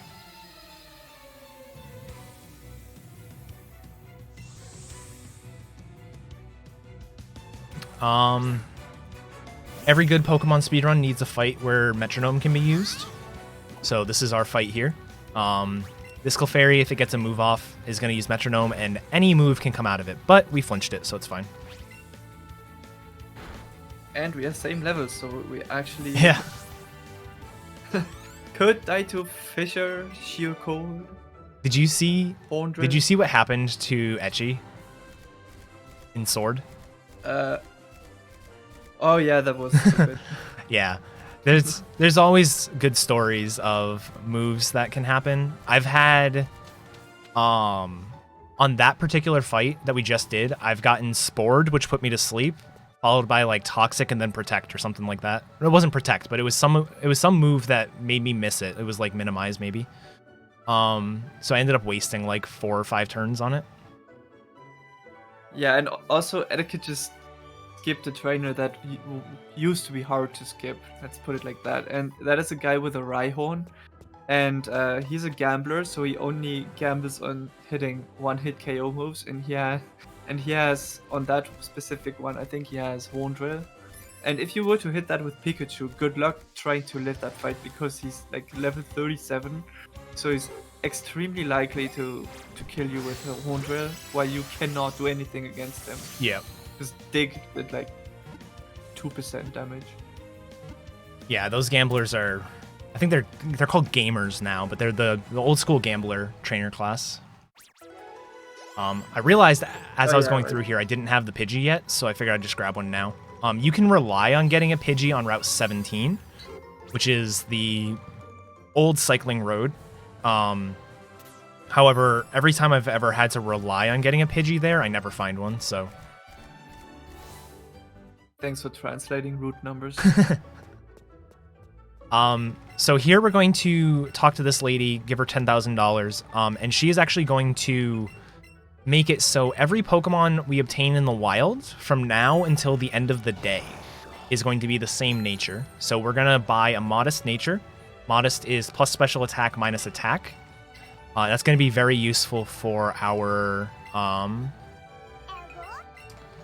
Starmie later on. So yeah, so if you ever happen to run this game, make sure to not catch Starmie after midnight. yeah. Yeah, it's a... You need to not roll over midnight. It took us a while to figure out how long that was happening. Yeah, like state active. Some people were like, oh, it only lasts like half an hour. And some people are like, well, mine lasted like 5 hours. And it's just, it goes until the end of the day. So there are other things that happened at the end of a day. One of the things is, so when I was going in the underground from Cerulean City to Vermilion, you saw me pick up a nugget. The money items there will respawn at midnight. So, that's one of the things that for an all obtainables category, which is sort of like the catch 'em all category, where you catch as many Pokemon as you can on a single save file. You'll actually set your clock so that the first time you go through the underground, it's before midnight, and when you go through the second time to go back to Cerulean, it's after midnight. That prevents the whole, nature thing from getting screwed up, and it also gives you more money items. Another thing that happens is the Moonstones in Mount Moon will respawn as well, which is really only useful for the all obtainables category. There's 4 Pokemon that evolve via Moonstone, and there's only 3 Moonstones in the game. I didn't make the joke about the rocket costume. Completely forgot. Oh well. Also forgot to mention that you're that guy who para-flinches right. Oh yeah. It's so satisfying when you do it to them. Oh, I got put to sleep though. Yikes. That one was one of the scary fights in early routes where we thought switching to Nidoking mid-game would be a good thing. I think that was a thing in both Eevee and Pikachu, but that was more prevalent in Pikachu. Yeah. I think only Snorlax did it in Eevee. Yeah, for sure. The one of the main problems, I guess, so talking about the history of this game, when we started running, like before the game came out, we sort of made a mistake in that we were instantly like, there's going to be a one controller category where you're not allowed to use the support trainer, and there's going to be a two controller category where you can use the support trainer whenever you want. And that split, we realized a couple months into the game's life that it didn't really make sense. All it really did was make the one controller version hard, and the two controller version just wasn't popular. So we ended up deciding, like maybe 4 months after the game came out, to merge the two categories and created this category, which we just aptly call any percent. And anything is allowed. So we're allowed to use two controllers for as much of the game as we want. We don't have to worry about using it the entire time. We don't have to worry about not being able to use it. And it's really made this game very safe and very fun to run. Pikachu doesn't have a good way to handle any ground or grass type Pokemon. And Pikachu used to have to go out of its way to fight an extra rocket trainer and get the dig TM. So when you leave Cerulean City, normally the game forces you, or like in Gens 1 and the Gen 3 remakes, the game forces you to fight a Team Rocket member, and you get the dig TM from it. And that's not required anymore in this game. You can still fight the guy if you want to and get dig that way, but you're not forced to. So Pikachu would actually fight that trainer, waste about a minute, a little bit less than a minute, trying to get it, and then use dig, which is kind of slow because, it's a 2-turn move. And it made the times between the two games very weighted toward Eevee. Once two controller got allowed, it made it a little bit faster just because you could use dig while another Pokemon was like setting up. So things like the Jesse and James fights got a lot faster. But dig still took time to get. Wartab has gone through and basically routed dig out completely. Yeah, other people did it before, but it made the run not better. Yeah, it made the run extremely RNG heavy. Right before you enter Rocket Hideout, you would have to catch a Abra that you would use a rare candy on to become Kadabra. Abra was only like a 5% spawn, so keep that in mind. Get an Abra, evolve it into Kadabra, and use the Kadabra for Rocket Hideout. Kadabra, when everything goes right in Rocket Hideout, extremely fast. However, actually finding a Kadabra was an issue. In addition, depending on your speed and your defense, you would just not live on one of these fights coming up. So, needless to say, a few runs were done with it. I think I have a 308 in Pikachu that used Kadabra, but it wasn't really a good long-term solution. Now we have a... Yeah, I think it was like 75% of Kadabras were actually able to finish the game. Yeah. Yeah, it was not very, very common. Okay, so we're going into like the sort of boss rush of this area. Also gonna grab this quick rare candy. So I wanted to move a Pokemon into my party. We're gonna be doing a double fight coming up with Jesse and James, and having Wigglytuff in our party is gonna help us with that.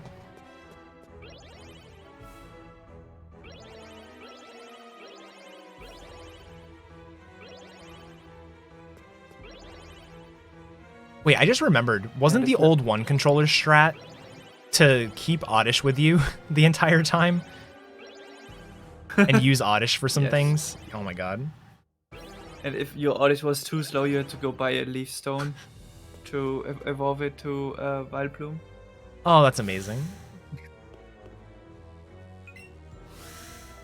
But I think that was a good point to maybe read out a donation or two. I can do just that. We've got $20 from Wormosties, who's just sending in his love. Lesson 3 is his comment. And he's putting that $20 towards the second to last run of the entire marathon. We're going to be doing Halo 2. There's a new glitch that was discovered called Arbitrary Unit Possession that allows them to take control of any biped or any vehicle in the entire game.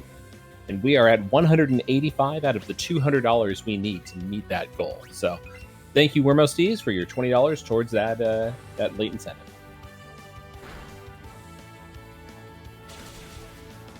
What? I got the weird fight. Alright, so the way this fight's supposed to go is you're supposed to use Buzzy Buzz to paralyze the Arbok. Oh wait, no. I want to... Sorry, this is not the usual way this goes. I wanted to use Buzzy Buzz to paralyze the Arbok, which would make it slower than us. And then and then we put Wigglytuff in slot 2 because Wigglytuff is a fairy type, which is weak to poison. And it sort of baits the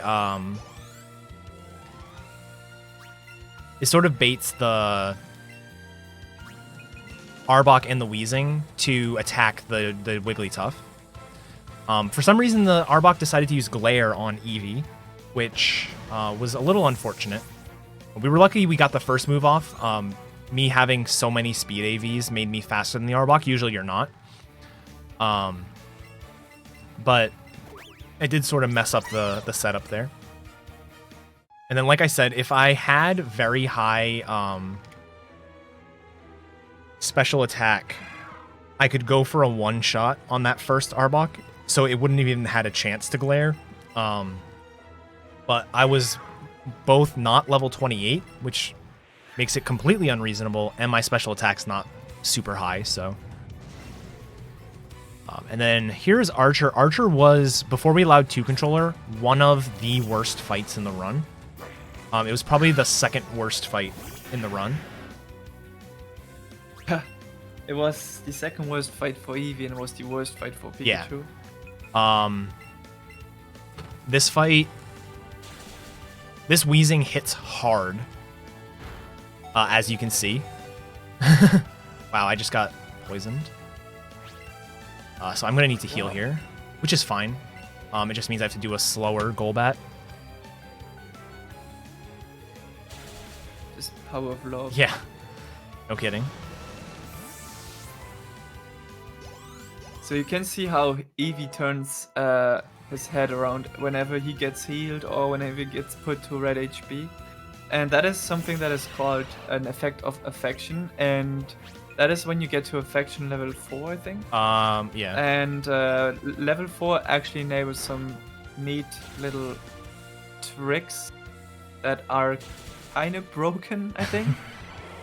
Which would allow Eevee, for example, to heal its poison on its own, or to miraculously live on 1 HP when it should just straight up die. And sadly, the negative effect of that is that it wastes time, because whenever Eevee turns his head around, it wastes 2 seconds, and that happens when you use a super effective move all the time. And Eevee gets its strength from the super effective moves that it gets, so you are kind of happy this happens toward the end of its use. Yeah, the same thing is going to end up happening to Starmie. When it gets to the end of the run, it's going to start doing these turnarounds. Each turnaround is like around 2 seconds. And so some of the fights in the Elite Four, we're going to end up using a super effective move on every single Pokemon, meaning we're going to do a turnaround on every Pokemon and waste like 10 seconds, just because we, have high affection. I'm going to be doing... This is a slightly different version of this fight than most people are probably used to seeing if they've been watching Let's Go runs. This fight is kind of cool. Eevee doesn't have a great way to deal with Persian. It can learn Double Edge, which is a very powerful normal move. However, Double Edge has recoil. So whenever you use it, you're going to be taking 1/3 of the damage that you deal in recoil damage. So, it makes it kind of dangerous. There is a safe way to do this fight using Double Edge. However, teaching Double Edge for one fight isn't really worth it. So we just bring the Graveler out. If I had a better party management, where like maybe I had everything evolved that I needed to or something like that, I could have kept the Graveler in my party. However, I just wasn't able to. And then yeah, the Graveler just one-shots at +4 with Self-Destruct. It's actually very important that you don't use a 2-controller fight for this particular version of the fight, like using Self-Destruct.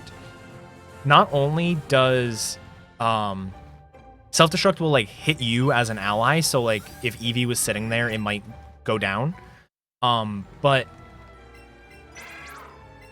the game has a concept of spread moves, and spread moves, when used in double battles or triple battles or anything, are gonna have like a damage decrease. I think it's 75%. So a move like Surf that hits everybody on the field, if it hits more than one thing, is gonna be 75% as powerful as it would be if you only hit one.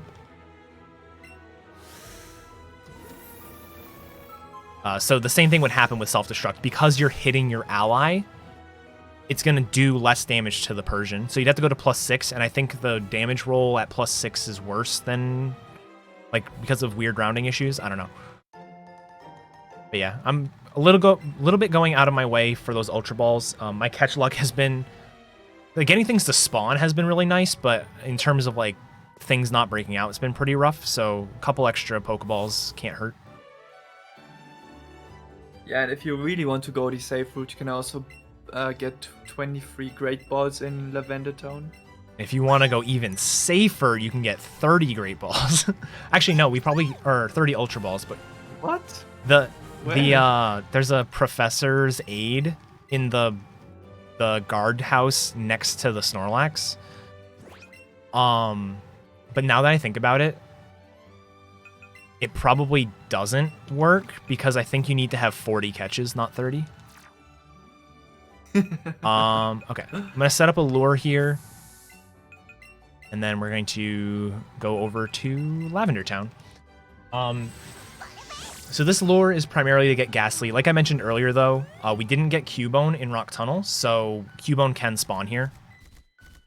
I also didn't bother healing my Eevee of poison, either after Archer or, you know, coming to here. Both of the Eevee's about to get a free heal after the next fight, and the next fight should go down in one hit. So the poison, aside from like extra status lag in battle, won't actually waste any time.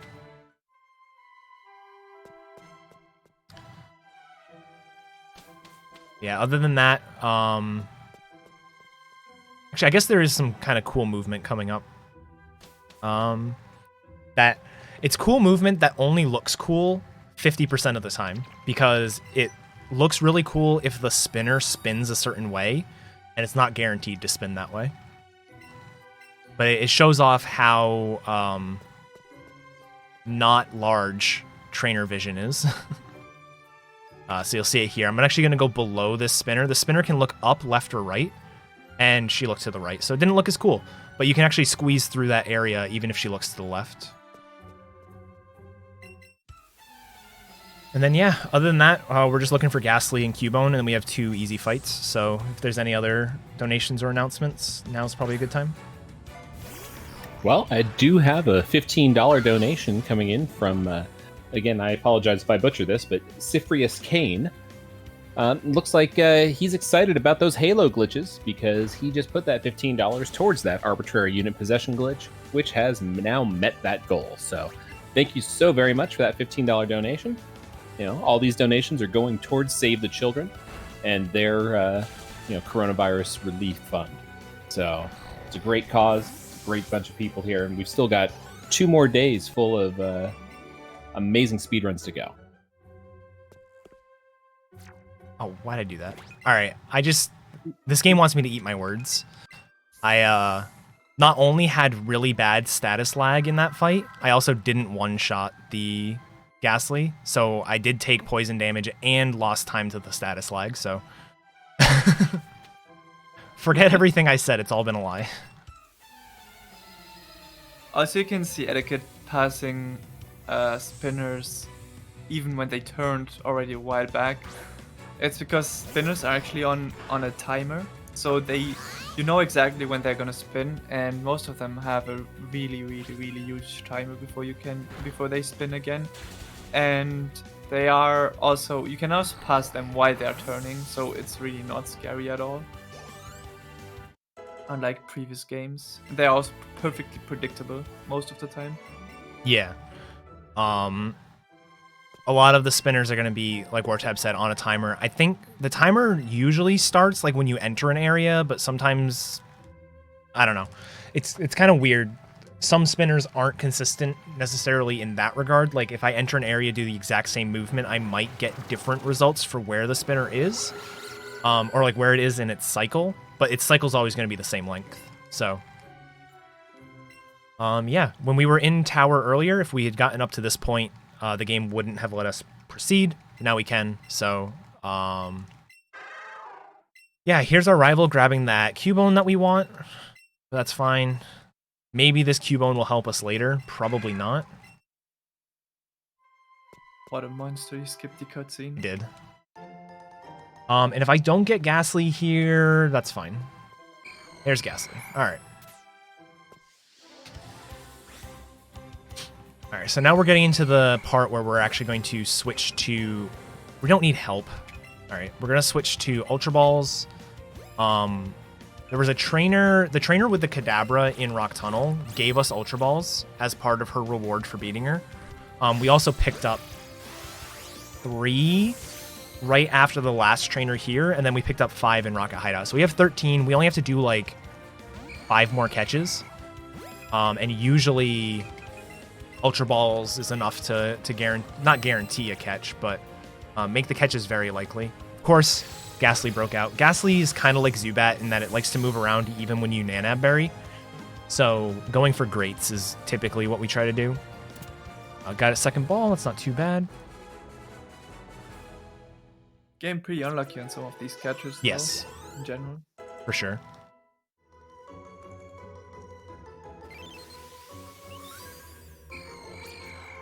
All right. So I think what I will do... We did not get Cubone, so I'm going to unmark that. I'm going to remark, I think, Tentacool. And leave Raticate Ninetales unmarked. If I see... So the next route I go to is going to be Route 17, the cycling road. And Raticate can spawn there, but I'm not going to catch Raticate unless it's the last thing I need. And the reason for that is something that doesn't really come up a lot in speedruns, but can screw you over if you're not paying attention. Or there's nothing to do to prevent this. Like you wouldn't actively go out of your way to prevent what I'm about to say, but it can screw you over. Which is, there's a thing in this game called like chaining mechanics. So if I catch a Pokemon and I continue to catch it, I'm on a catch chain of that Pokemon. And being on a catch chain of something causes that Pokemon to spawn more often. So if I'm catching Psyducks, Psyduck is going to be more... no, that's actually bad. Hold on. Psyduck is going to be more common. So if I happen to catch a Raticate on a route where Raticate can spawn, but I need other things more than the Raticate, Raticate's going to be spawning more often and cause the other things to spawn less often.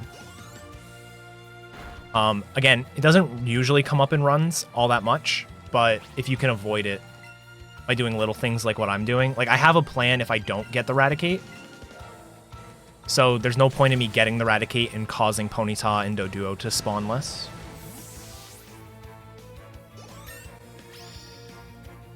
And this is the last time we're going to be using Eevee.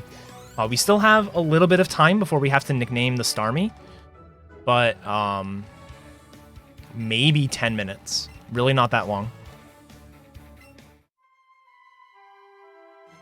So if you guys want to snipe the name, now is your chance.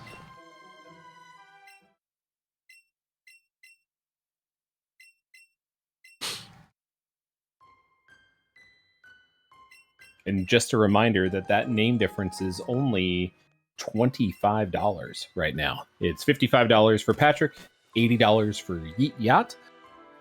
There's also, other names, whatever you want. If you've got more than $80 to throw at this, then by all means, snipe the name. All right. So Eevee has officially gone into the box. We will not be using Eevee in battle anymore. Did not even pet it before doing that. Oh, I can pet it now. Hold on. I'll pet it. All right. Isn't it poison? What? It's poisoned. I think it's not gonna like it. It'll be fine. It is poisoned. You're not wrong.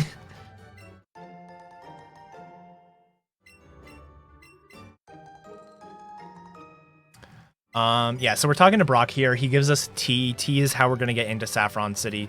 Just like the originals, Saffron guards are thirsty, and they won't let you pass unless they have a drink.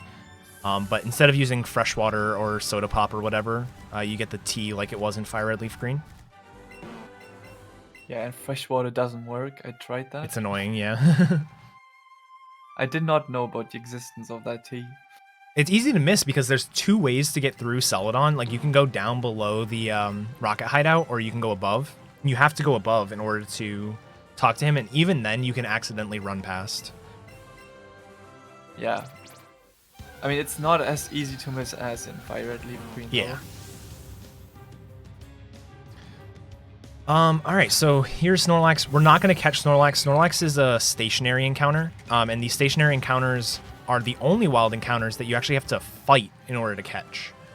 So that would obviously take a lot of time, and Snorlax is kind of a hard catch to begin with, so we're just going to run away from him.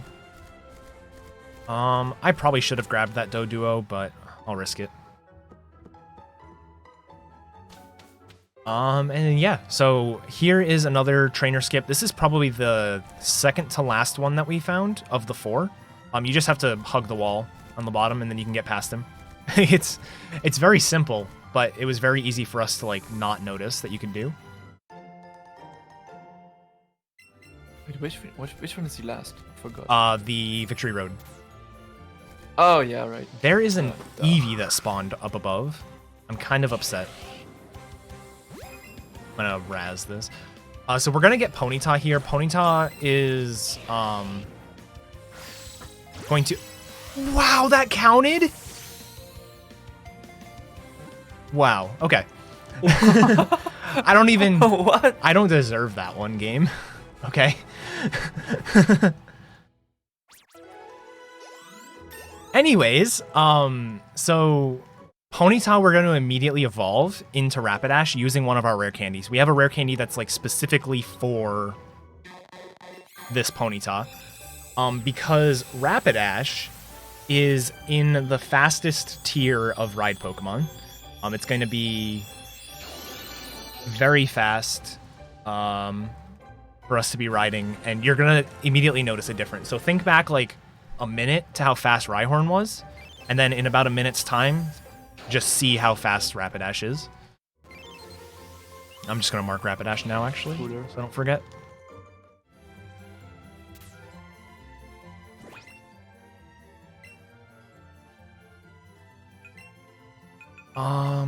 Okay.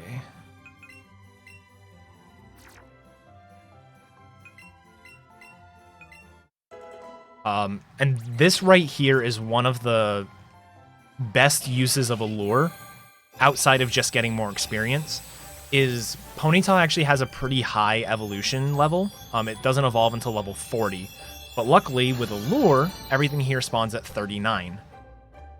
If it was even one level lower, we'd probably still get Rapidash, but we'd have to route in an extra candy probably.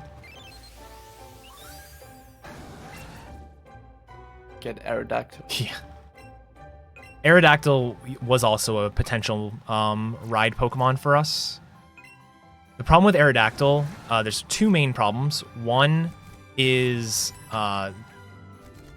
it takes time to get. the old amber that you need to use to revive Aerodactyl is like a 40-second detour, and then actually reviving the fossils takes time as well. And it also doesn't bait out the right Pokemon that you want to see in some double battles. Exactly. So it's also pretty bad. There's one. Another Eevee spawned. I also just thought I was going to encounter a Ghastly. When you do your second, when you have your support trainer out, one of the features in this game, so we're using him as ride Pokemon, but the option is technically like take the Pokemon out of the ball. So the majority of Pokemon are just going to run alongside you if you do that. But by having a specific Pokemon that's like a ride Pokemon, we ride it instead. But when you have the second trainer out, it's going to actually, have a Pokemon follow behind him. And sometimes it can spook you and be like, oh no, I have to avoid that. And it's like, wait, Ghastly doesn't spawn here. Yeah, overall, really good Sea Skim route, for sure. Or Pokemon Road, whatever they call it in the game. It's my Sea Skim split, so that's why I was thinking that.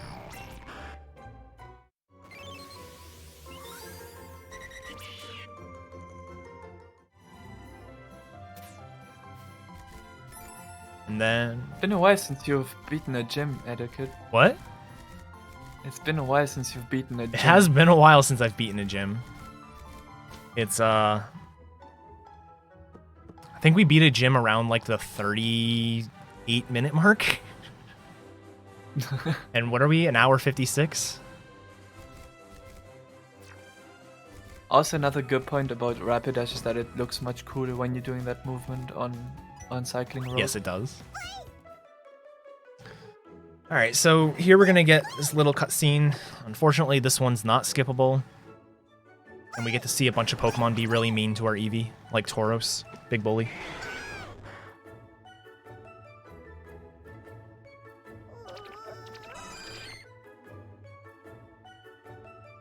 The whole reason to go up here, this is sort of like, the game got rid of the Safari Zone and introduced, I think it's called Go Park. It's a way to connect these games to Pokemon Go, and you can transfer Pokemon. I think you can transfer Pokemon into Let's Go, but you can't transfer them out. I don't know. But either way, they got rid of the Safari Zone, so instead of the traditional, go through the Safari Zone and get Surf, we just have to go talk to this guy, and he gives us the secret technique for Sea Skim, which is effectively Surf.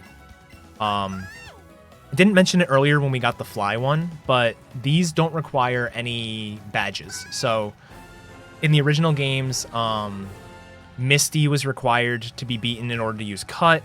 In order to use Fly, you have to beat Lieutenant Surge. This game doesn't have any of those requirements, so we can just immediately use Surf without beating Koga. And the reason that's really nice is our Eevee is only level 30, right? And now going to this route with a lure up, everything is going to be level 43. And Starmie name is coming up very soon.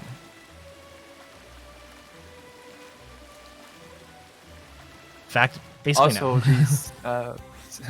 these special moves don't even require a move slot to be used up, so that's really good. Yeah, so encountering this Starmie, or the Staryu, and it's very important that I get a Staryu and not a Starmie, because of the movesets. I glance up at the top right of the screen, you'll see it's level 43, but it also has a CP value. I think CP stands for a combat points. And I don't remember the exact formula, but it basically determines some number based on, like, adding up the stats and multiplying by something. I don't know exactly what it is. Point is, we know a level 43 Staryu can have anywhere from like a 950 CP value to a 1150. This one was 1088, which is definitely on the higher side. So we are very excited for this particular Staryu. But yeah, if I need to go down and grab a Water Stone, but once I get the Water Stone, if we could have the Starmie name, that would be wonderful.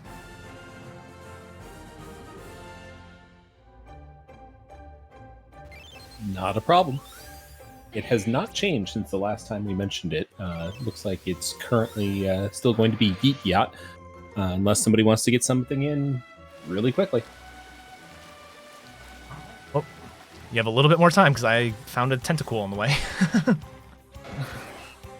I'm just waiting till I get the water stone because doing the menu all at once is just a bit faster. Also worth noting, I can't do 2 controller catches in the water. You also can't do them in the air for what that's worth, but we're not going to be in the air at all during the run. That's a post-game only thing. I'm getting extremely unlucky with things breaking out.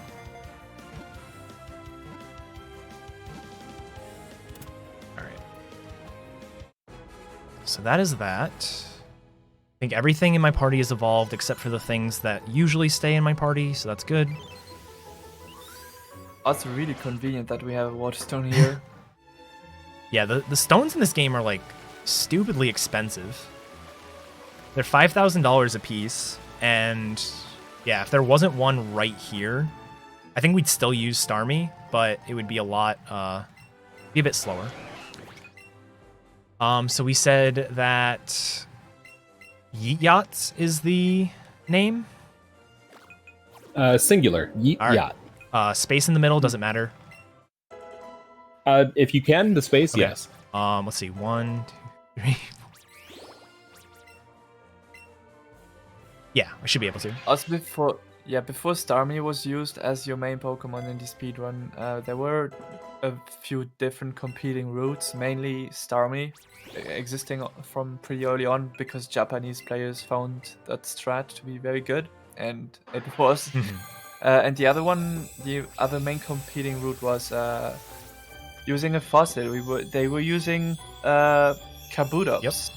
as surprising as it might seem, and that one was pretty broken as well. But the one downside was that it required you to save up a lot of money because the move pool was not that great without waterfall, Hey. and that was pretty much out of your way. Yes. Hey guys, I'm sorry to interrupt. There was a very last second donation. Okay.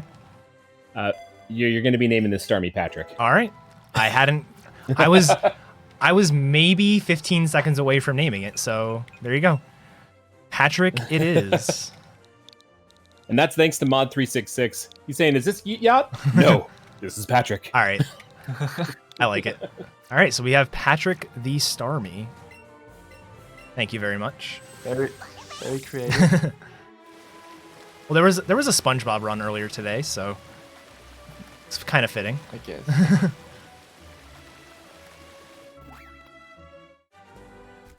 And yeah, Kabutops just ended up being slower because you had to go out of your way so much for money items, and also you had to cancel its evolution, I think, 3 times in order to learn Leech Yep. Life. Leech Life, which base power got increased from 0 to 80. Yeah. And that was very broken because you just didn't almost never have to heal outside of battle, if I remember correctly. So you would just keep healing with Leech Life in battle, which was very, very broken. And that's where people thought, it might actually be fast because Starmie has to keep healing outside of battle. So therefore opening menus for no reason outside of healing, while Kabutops can just do it in battle. But yeah, it just ended up not being better. But it took a while to figure that out, I think. Yeah. Also good catching. Dude, up. this is so bad with breakouts. So typically on a run, with 2 controllers, you can get through the entire run with no breakouts. That is completely reasonable to have happen. However, this run this is close to like 1 controller luck. It's not quite as bad.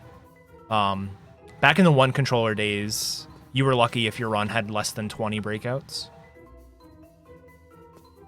I think we are about at more than 20 now. Oh, we're definitely at more than 20. Yeah. I'm officially done with my catches.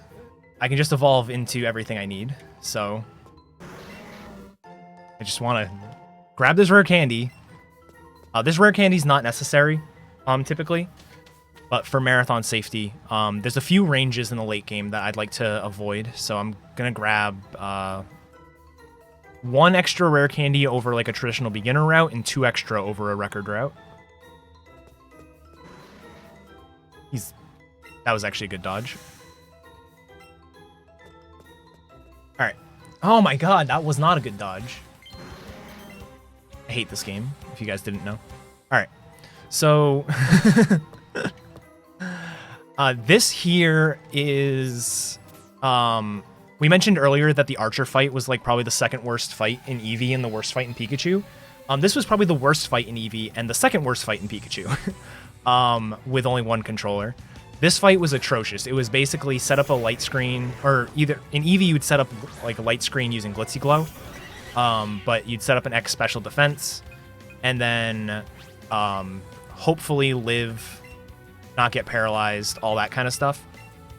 Here we just use 2 controllers, use an X special, sacrifice our Doduo, it goes down, but that's okay, he'll be back, and then can one-shot the Electrode using the Starmie. Yeah, and actually in Eevee run I found a good strat for Pikachu. If you caught a Grimer, and at some levels you could have disabled, and it would and the Electrode would always go for Thunderbolt, and so you would just disable Thunderbolt and then go into Starmie. Good cheese.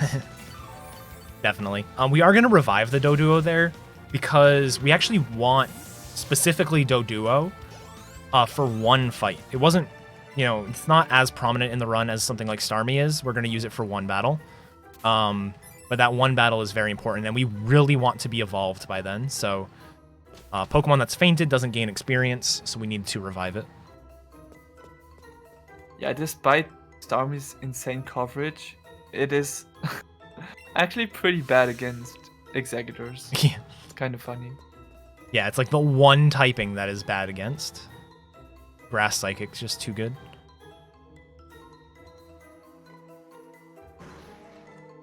I think I could have made that. I'm glad I didn't go for it, because I would have missed it, but I think I could have made it.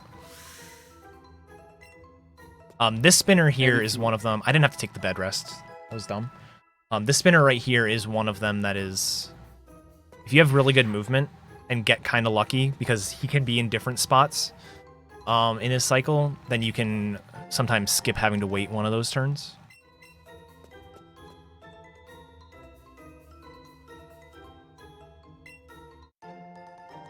Grab a Max Elixir here. We grabbed an Elixir on Route 17. Grab the Max Elixir there. There are a few moments where we're really going to want our the PP for our moves to be replenished, and taking Pokemon Centers is pretty slow. Yeah, and this is one of the newer games that does not give you too many free heals, so you actually have to use PP restoring items.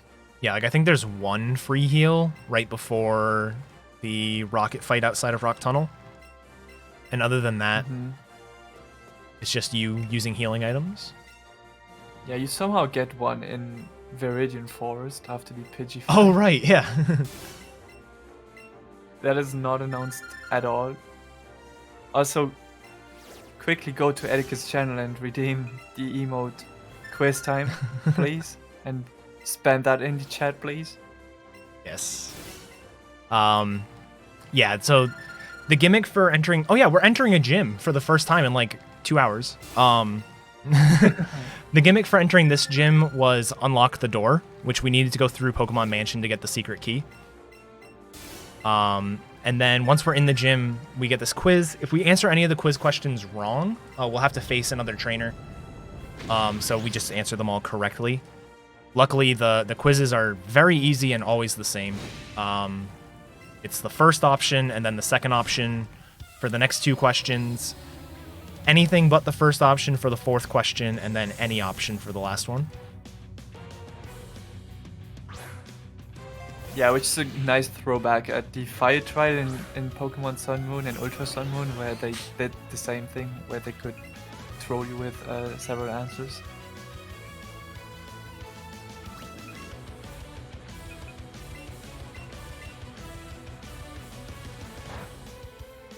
Oh, I didn't see the stats. Was this Starmie actually good? at 46 I had 117 special. I didn't see my speed, but Your speed was better than your special. Okay. So I remember that, yeah. So but I did not check the specific values. yeah, the two stats that matter the most for Starmie are special attack and speed. Speed only matters for either this fight or if you have insanely high speed. Then it matters, but this is the one thing that will outspeed us if it's bad, which it's not. So all right, we outsped basically everything in the run. That matters. I did get burned, which is unfortunate. It just wastes time between turns. Starmie's a special attacker, so being burned doesn't actually limit us in battle. We're still going to be doing just as much damage as we would be, but we're going to take damage each turn. So it is kind of slow. Normally I would heal after the next fight, but I'm going to heal now because I'm burned.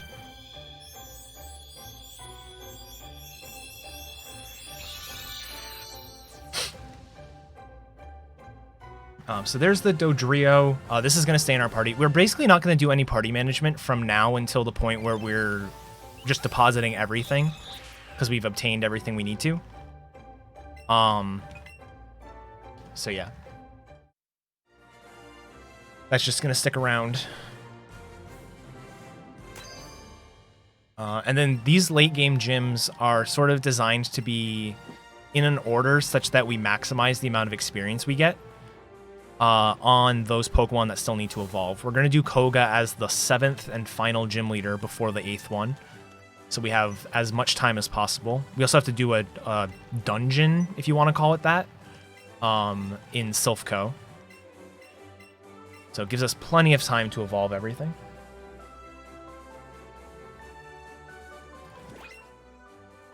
Alright, so heal, burn heal.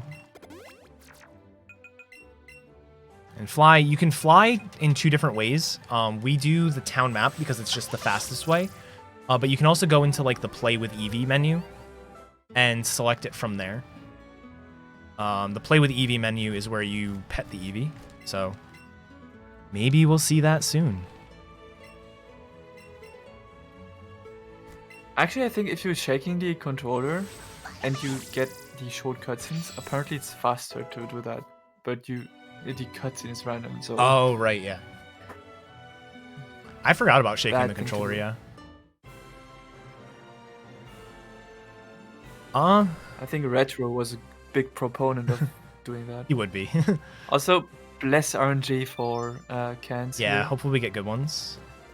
I'm gonna do the one right in the middle. Okay, that worked. Okay. Just try the one above. Yo, nice. Damn, what are the odds? Dude, it's like, it's 1 in 1. Wow, congrats. Stole Clap, that joke from please. Shen. Yeah, so the cans are always the same too. You can do them in either order. Even if you mess them up, like if you do one and then do, like say you did the middle can and then like the one to the left, it would still be the two, the middle and the one above it. Like, I don't know why they're fixed, but they are. It's really nice for the speedrun. We don't have to worry about it at all. The one scary thing is the trainer positions around the middle can, though. Yeah, You can run to two different trainers. yeah. If you accidentally go like a little bit to the left when you're doing the second can, then you'll end up in that trainer's vision. And then if you accidentally go a little bit to the right and like down, instead of talking to the can, you might accidentally talk to the sailor. So like, you just have to, it's not hard, but you just have to be careful through that section. All right. Also, needless to say that Eevee would not have dealt with this gym as fast as Starmie. Yeah. So the detour is absolutely worth it. Yeah, like Eevee might be able to now do it in like 4 turns, but even then, like, may as well just use Starmie, which is going to do it in 2 or 3 turns. So this is when I normally would heal. We're going to teach Thunderbolt. This is going to round out our moveset. We have Scald, Thunderbolt, Psychic, and Hydro Pump. The main reason why we want to get Staryu instead of Starmie is there's actually 2 reasons. The first is Staryu comes with Psychic instead of having to learn it via a TM. The TM is accessible for us. It's not like it's that far out of the way, but it's just, it takes time to get and to learn. The other reason is Staryu learns Hydro Pump at level 45. So we candy from 43 to 45 before evolving, so we get Hydro Pump. We only use Hydro Pump like a handful of times, like 3 or 4, but it's very crucial that we have a move that powerful and that we actually hit those Hydro Pumps. Hydro Pump's not 100% accurate. So I'll be playing it safe on a couple of the fights, but yeah.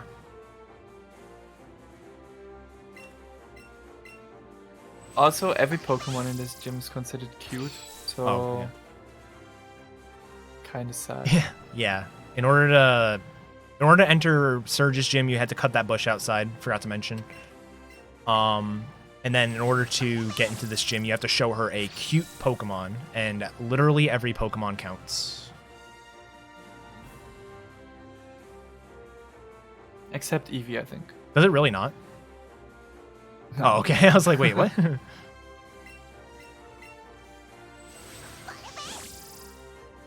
Also, this is like huge, just pretty easy. So if you have any donations, might be a good time to read them out. Sadly, the donation well is dry at the moment, but I can remind everybody that we are here to raise money for Save the Children and their corona relief efforts. Did you know that around the world, Save the Children is distributing hygiene supplies to ensure that communities can wash their hands? They also provide vital health information on how to stay safe and prevent the spread of infection. And all of the money that we're raising here today is going directly to them, and it's just an amazing cause. So keep those donations coming. Keep supporting Save the Children, and we'll keep speedrunning. All right, so this is another fight that if Eevee were to try to do, it would just be rough. This fight was actually really bad for Kabutops. You didn't even realize. We didn't realize how bad it was. So that Tangela has a relaxed nature, and relaxed is plus defense minus speed. Speed doesn't really matter, but the plus defense really mattered. And our strategy for this fight was to set up 1x attack, and then we could one-shot everything with Leech Life using Kabutops. And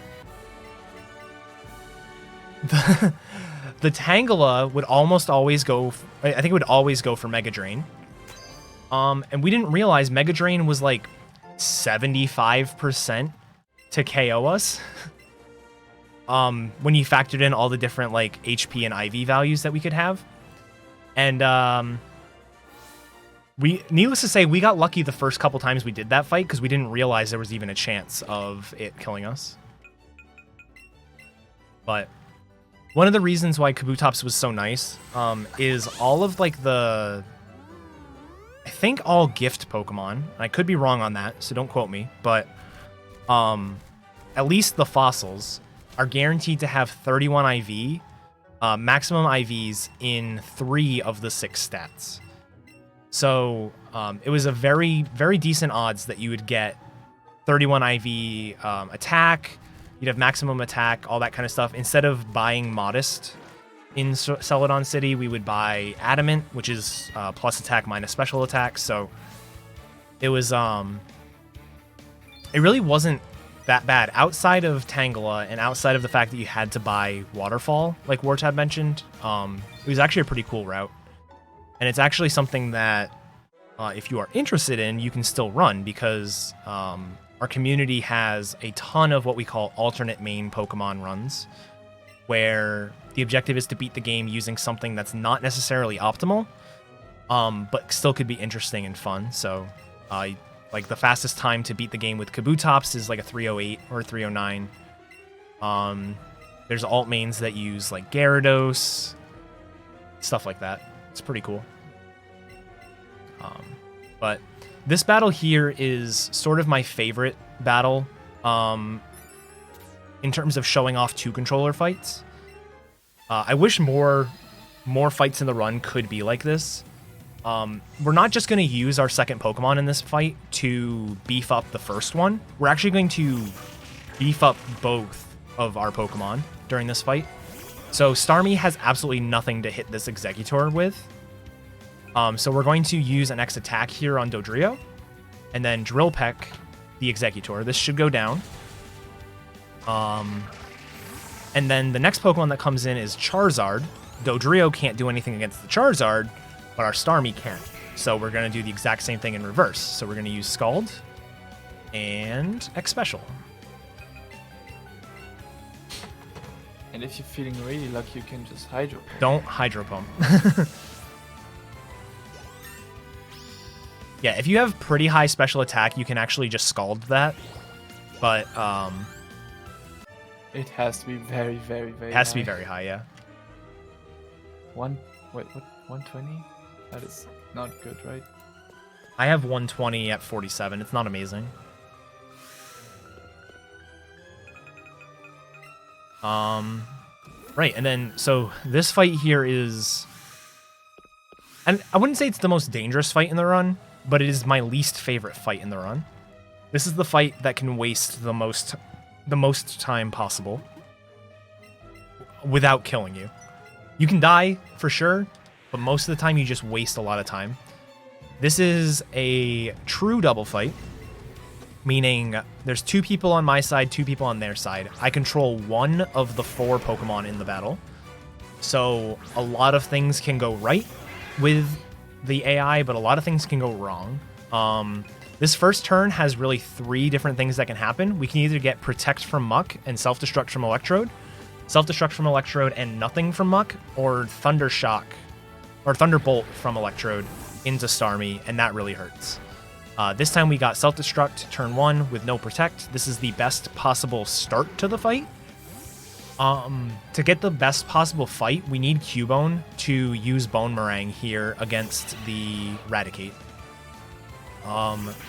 Everything has super effective moves to hit us with. Raticate is going to use Sucker Punch almost all the time. And Sucker Punch is going to hurt us. So ideally, we can get the Cubone to take out the Raticate for us. But we need him to use Bone Meringue and to not miss. And he used Headbutt, so we don't get the fast fight. Just waiting for that Protect on Weezing. I know. I'm waiting for it too. I'm going to go for the Weezing, because if the Weezing doesn't use Protect, it uses Thunderbolt, and that hurts. Alright. Oh, wasn't it Dark Pulse? Or maybe it has Dark thought it Pulse, was- yeah. You might be right. Actually, if it's Dark Pulse, I wonder if it'd be worth, like, getting a defensive damage calc for that, and then, like, actually risking it. I didn't want to risk it with it when I thought it was Thunderbolt, because that can paralyze. I think it does like 50%. That's not bad. If I, like, more or less. Yeah. I'm pretty sure that's what I tanked once without knowing. Alright, so that was not the fastest Archer fight, but that was a very good one. We absolutely cannot complain about that one. That was pretty solid. This Archer fight has ruined a lot of runs and one of my Joy-Cons.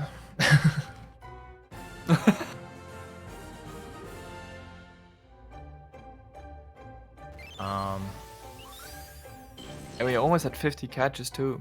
Almost. How convenient. Yep, one more thing to evolve.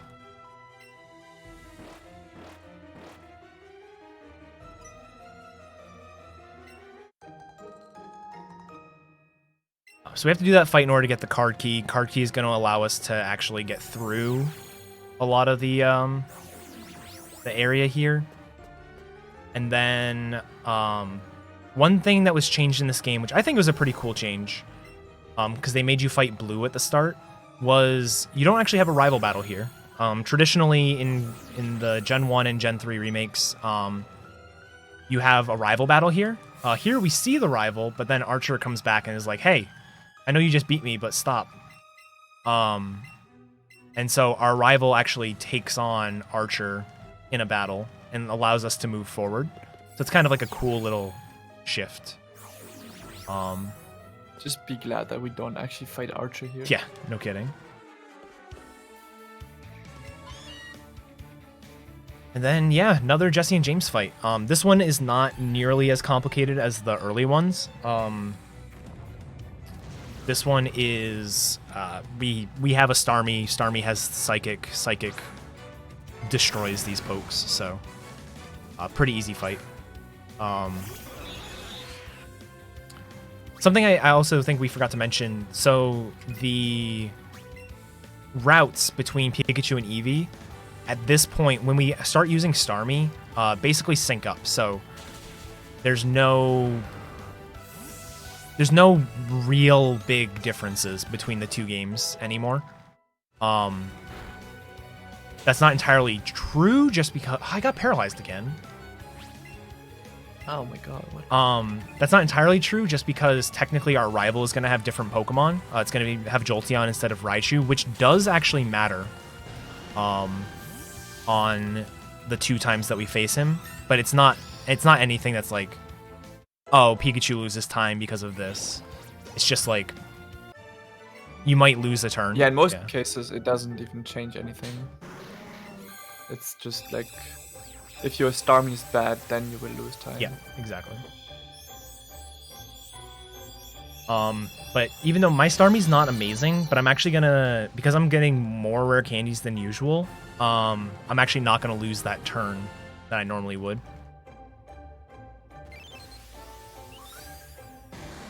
What? Which turn? The champion fight. Going for +6 versus +4.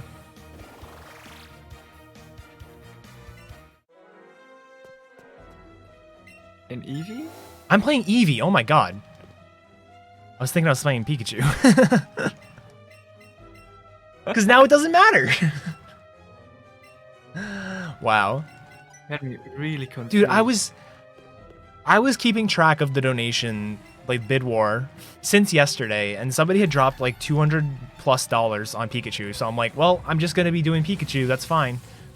And then all the craziness happened this morning. So I'm still in that Pikachu mindset, even though I've been playing Eevee for the last 2 hours. So this fight here is kind of whoa, not X attack. I need to get rid of that X attack actually.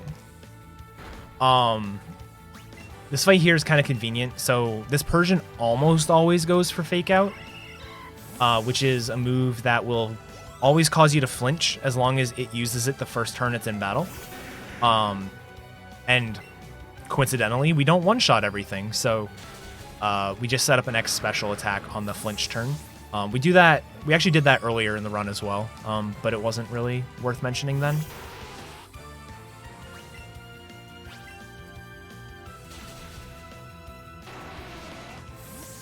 All right, so we're at 48 Pokemon, which is very good.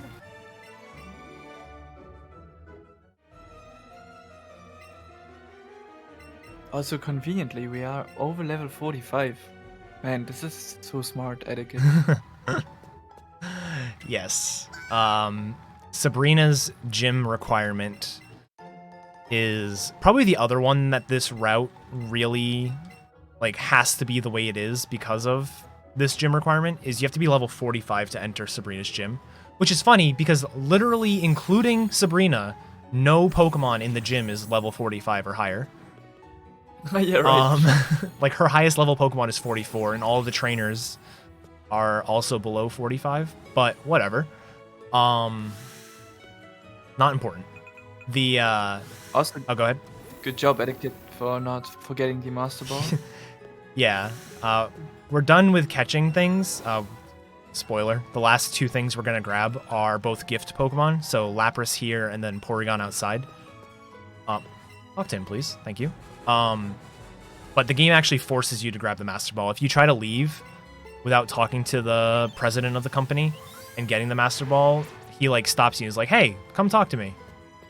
So, yeah. Unfortunately, the Master Ball doesn't help us at all in the run.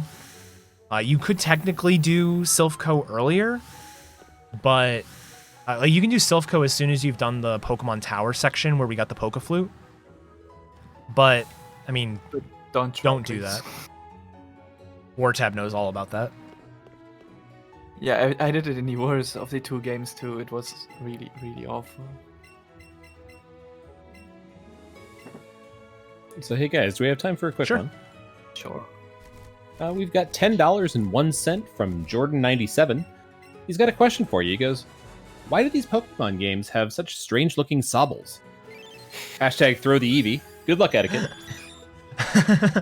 Thanks, Jordan. He's put that $10.01 towards naming the Cyndaquil in tomorrow's Pokemon Heart Gold Soul Silver run, Bobble. So thank you so much, Jordan. Good choice, good choice. Thanks, Jordan. Okay, so I actually should have all the X items I need for the rest of the run now. We're gonna do repels. I don't know the fast way to do this shopping. I don't have your notes up, Wartab. Oh no. All right, whatever. It's fine. I'm upset, Eddaket. Yeah, there's always going to be like an optimal way to get through menus like that. But I sort of did it. Usually in Eevee, I do it in a reverse order where I buy the Hyper Potion first, and then the X items at the end. But it can be faster if you go the other way. But that was very sloppy. Yeah, that is, I don't know why, but that is the kind of things that I just enjoy routing a lot. It's just optimal menu orders for shopping. It's kind of weird how I enjoy that way too much. Well, the other thing is, so typically, the ways that you can go through the menu are you can either go up or down, obviously, it goes either up or down. And then if you hit left or right, you sort of like page up and down. And in every Pokemon game, except for this one, if I'm on like Escape Rope and I go a page up, I'll end up on Super Potion or something. That's a bad example. I don't know exactly what it would be, but like, point is, it's a consistent thing. With this game, where you page up and down to depends more on where the screen is, not where your cursor is. So like, going from full heals to Hyper Potion should be as simple as a page up, but because my screen was scrolled a little bit differently, I ended up on Super Potion. Like you have to, if you want to do an optimal menu, you have to do it like exactly as the notes say. Otherwise, it gets kind of bad. Mm-hmm. Yeah, it's not always the case in previous gens that it's 100% consistent, but yeah, it is way more consistent, at least in Gen 7 and 6, that you will end up being on the same thing, left or right. But here it is completely messed up. I have no idea why. It's so weird. Yeah. Also, wait. No, so you did the teleport pads, but I don't remember if you messed them up. You mean like in terms of like getting on them fast? Yeah. Yeah, I think I messed up a couple of them. Because there's actually hot tech to the teleport pads. Yeah, you want to get onto the teleport pads as straight as you can, and ideally you want to get on them from the top. The reason for that is if you don't get on them as straight as possible, your character will like have to straighten herself out in order to get onto it. And then if you're not already facing down, once the character is on the teleporter, she's gonna turn down. So if you can come at a teleporter from the top and straight on, you can see how fast it is compared to like going at it from the side and at an angle or something like that. Hopefully I can show you that on the way out of here because you can approach the teleporter to get out from the top. But that one is the hardest to do. Yeah, this one's definitely the hardest to do because it's like off screen when you start your movement. And you're going in at a weird angle too. Yeah. This fight I got kind of lucky, so you actually want her to use Light Screen turn 1. Light Screen makes her take less special damage, but only for 5 turns. So we do all of our setup while the Light Screen is wearing off, and then by the time we KO the Mr. Mime and get to the Alakazam, the Light Screen should be gone. So, yeah, so there you go. I walked straight onto it, and it let me on Neat. very fast. Congrats. Thank you. Congrats. And now we have our 50 Pokemon. Oh, neat. Look at that. Guess we should go fight Koga now. So the ideal fight on Sabrina actually gets no light screen at all. But that has happened once to me, and I think I've seen one other player actually get no light screen at all. I don't think I've never gotten no light screen, I don't think. No, I don't think you had that. I think you would have told me. Yeah. Alright. There's actually a lot of things I need to do here, so. I've actually gained a couple of special attack AVs, I think. Because my special attack is not as bad as it was supposed to be. Normally I don't have these 2 tough candies, but I'm just going to use them anyways. Extra defense can't really hurt. I also forgot to use an elixir, so I'm just going to do that.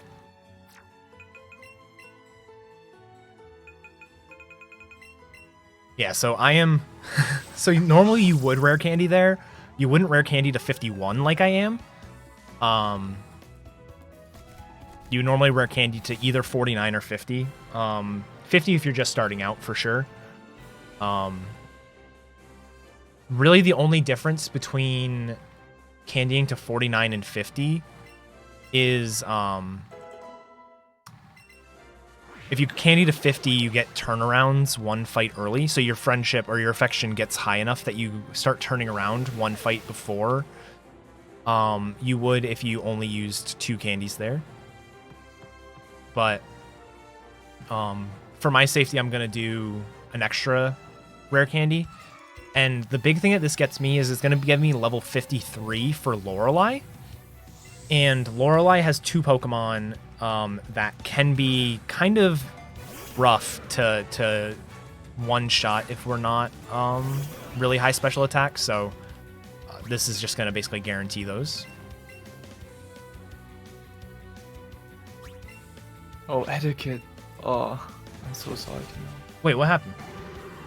You're 1 in 256 to die to 2 earthquakes.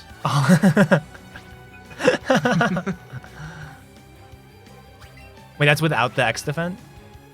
Yeah. Beedrill just got double protect. Nice. Yeah, this gym sucks. This gym's not very dangerous. Well, alright, that's not entirely true. It can be dangerous. You have to get unlucky. The main problem with this gym is every Pokemon that you have to face as part of the speedrun, because you can skip everybody except for that one trainer and then obviously the gym leader, has Toxic and Protect. So a typical fight, a lot of the time, is I have to use an X item. So I use an X item, it uses Toxic. I heal the Toxic, it uses Protect. And then you start one-shotting everything. I got lucky in that the Muck used Protect turn 1, which means it was likely not going to use it turn 2. But then the Beedrill double protected me anyways. That Muck also has the potential to use Minimize, which is pretty bad. Minimize increasing its evasion. Increasing its evasion.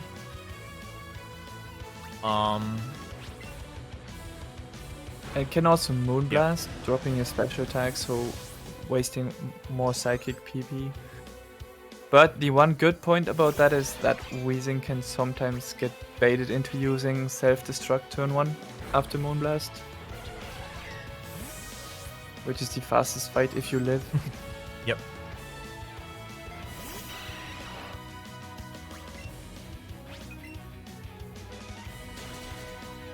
Could this be the legendary No Protect Koga? Why are you saying that before the fight is over, eddaket? I got through the Golbat. Golbat's usually the one that ruins everything. Oh, Muck used Protect. It's over. You asked for I it, did to be ask for honest. it.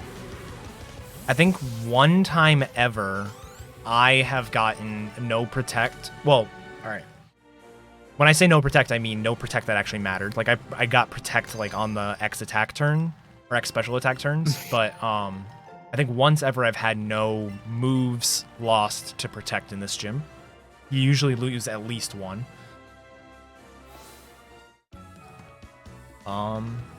But yeah, so now we are done with 7 of our badges. We're going to take a quick detour here in addition to not having Surf within the Safari Zone, the gold teeth are also not available in the Safari Zone because there is no Safari Zone. So we still need Pushy we Push. still need Pushy Push. What's it actually called? Is it actually Pushy Push? No, it's Strong Push. No. It's Strong Push. They missed It's out. kind of sad that that's actually a question, like a viable question. Is it actually Pushy Push? Are you not doing the 1 second saving strat of getting gold teeth before doing the I gym? never do it. It doesn't save any time. It No. does. It actually does. Why? Because you get teleported more to the left of the cutscene. So you actually save like 1 second worth of movement if you just go straight down to them That's so weird. after jumping. Okay. Yeah. All right. So yeah, we got Pushy Push. So now we are ready to take on the final gym leader. This game actually doesn't require you to use. This is the secret technique for strength. So in Kanto, the games don't actually require you to use strength until Victory Road. So we just sort of grab that just because it's convenient right there. We don't need it for this section, but like the game really opens up once we get Surf. We can access everything. Like we did the 7th badge, 3rd. Like that's how open this game can get.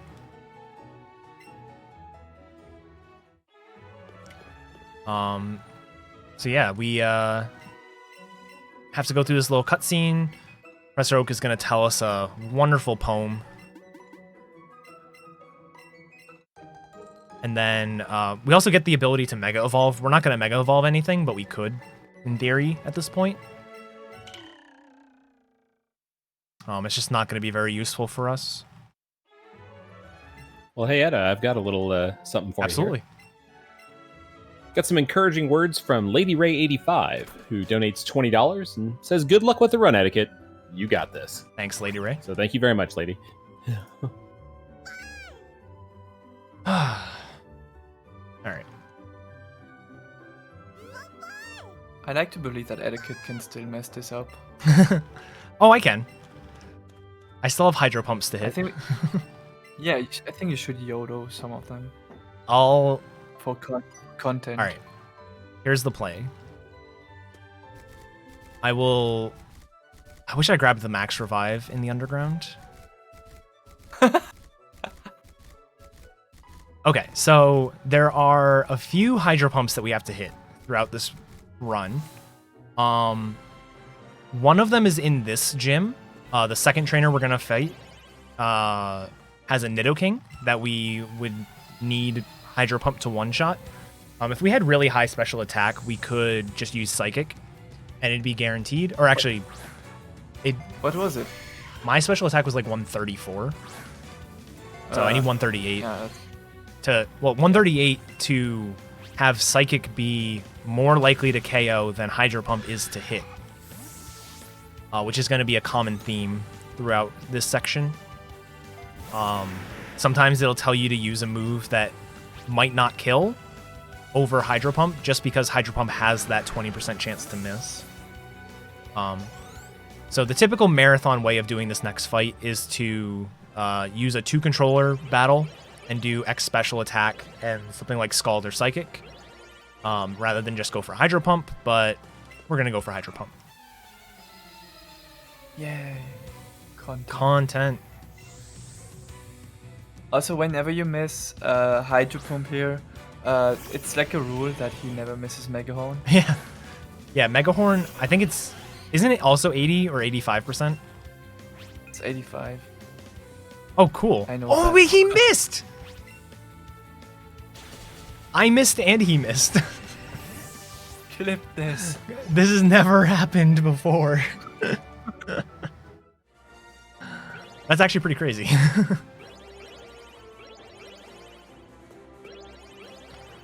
I'm just not gonna say anything anymore. That was really weird, yeah. Something else that's kind of dumb in this gym So you'll notice that we took a very specific path through the gym. We went to the left first to talk to the guy from behind. And the reason for that is if you go through the gym normally, when you take that spinner pad that I took and end up in front of that trainer, he walks up to you, blocking your path, and you have to go all the way around the gym, fighting 2 more trainers before you can actually continue. A Japanese runner tried very smartly to use the second support trainer to block that guy's movement and prevent him from going up. It would save a little bit of movement time. I think it would end up being slower overall because you'd have to do a 2-controller fight there. But like it would be cool tech. You'd be able to like prevent him from walking up, so you'd be able to still go through. And the game literally despawns the second trainer when you do that. It just disappears. It's like, why? Normally, the second trainer... We actually did it once earlier. The second trainer prevents anybody from walking to you. But, yeah. All right, I'm going to X-Defend here because I like being at decently high health coming out of this fight.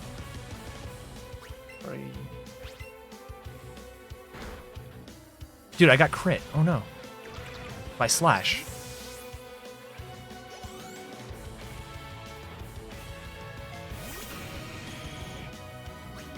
So yeah, this fight's not too bad. Critical hits will ignore our stat boost to our defense. So we use an X defense to start the fight. If he crits Earthquake, it ignores that stat boost, so we were most likely dead, but he used Slash. Slash is a high critical hit rate move. But it's not super powerful, and Dugtrio doesn't get a stab modifier, so it doesn't deal that much damage. Yeah, the reason he even goes for Slash is because he used an X defense. If he did not use an X defense, there's no way he would ever use Slash, because I think a Slash crit will do less than a regular Earthquake hit every time without X defense. Right.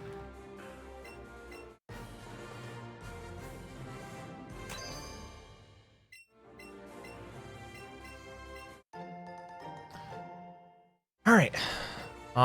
So we are done with the 8 gyms. Now we gotta move on to Victory Road. So in addition to the blue fight in Silphco being like my favorite showcase of 2-controller, this rival fight coming up here is another really good showcase of 2-controllers in my opinion.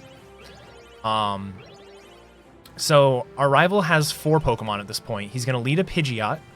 He has a Vileplume, a Raichu, and a Marowak. Now, typically, the Pokemon are going to come out in that order. Sometimes Marowak comes out second instead of Vileplume, but that doesn't really affect too much. We need to be at +2 special attack in order to take out the Marowak, the Vileplume, and the Pidgeot. We need to be at +4 attack in order to take out the Raichu. And we need to be at +2 speed to outspeed the Raichu.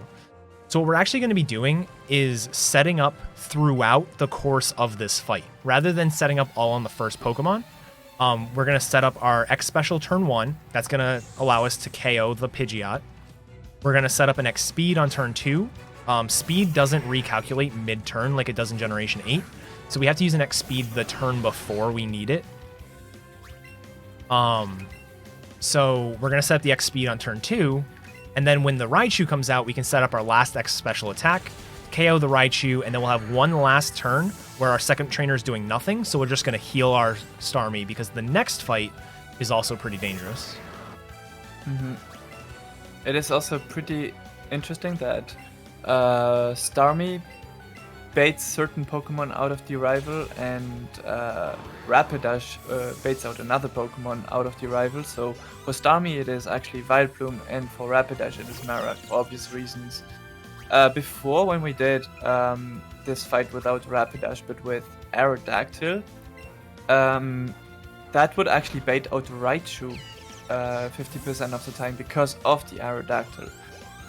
And that is a big reason why Rapidash is better, because you will never get Raichu turn 2, because Raichu turn 2 means you will not be able to kill it before it can hit its Thunder on you. And Thunder hits very, very hard because Starmie is kind of a glass cannon. And it's even worse in Pikachu because the rival has a Jolteon, which I think just one hit KOs you from full HP. Yeah. So this is very, very neat. Yep. In Eevee, so the actual like fastest way to do this fight in Eevee would involve having a very good Starmie that can outspeed the Raichu. That is possible. I'm actually only 2 stat points away from that. Wasn't quite fast enough, but if you outspeed the Raichu and are willing to go for a Hydro Pump against the Raichu, you can actually X special turn 1, do it as a 1 controller fight, and then X special turn 1 and sweep. One of the big downsides to that is the Pidgeot has Sand Attack still, so you risk getting Sand Attack turn 1. Ideally, what would happen is you'd have an extra X accuracy. X accuracy is going to boost your accuracy by 2 stages, where Sand Attack only does 1. And by using the X accuracy, you negate the Sand Attack drop and you boost the accuracy of Hydro Pump. So it's not a terrible strat, but it's just, in the end, if you even if you have to waste that second turn, it's just better overall to do the fight we just did. For one thing, you can go into that fight at like half health instead of needing to go in close to full. And you end up being at full health going out of the fight, which is pretty cool too. Yeah. There's typically, if I have good enough speed to outspeed the Raichu, I'll try to manipulate my PP values throughout that whole section and not use the elixir after Sabrina, to use the elixir during the fight, but it almost never works out that way. It's like very rough. You can only lose like 2 moves to protect. You need to have good enough special attack that you can scald the 2 pokes on Koga. Like, it's rough. But yeah, this is one of the worst fights in the game, even with 2 controller. We need to go for Hydro Pump here. Normally, with 1 controller, which is faster, technically, to use 1 controller on this fight, you need to set up an X special turn 1, get hit by Crunch, don't die, and then hit your Hydro Pump. However, Hydro Pump, if you have bad special attack, can be a range. So even if you hit your Hydro Pump, which is 80%, you might miss the range. Yeah. So it wastes like 15 seconds to do 2 controller, but it's totally worth it. And this is a good display of badly coded AI, because the Kangaskhan has Crunch and Sucker Punch, and Sucker Punch is priority, but for some reason, even when Sucker Punch can kill, she almost never goes for Sucker Punch, and Crunch plus Sucker Punch kills you, I think, in 90% of the cases. Yep.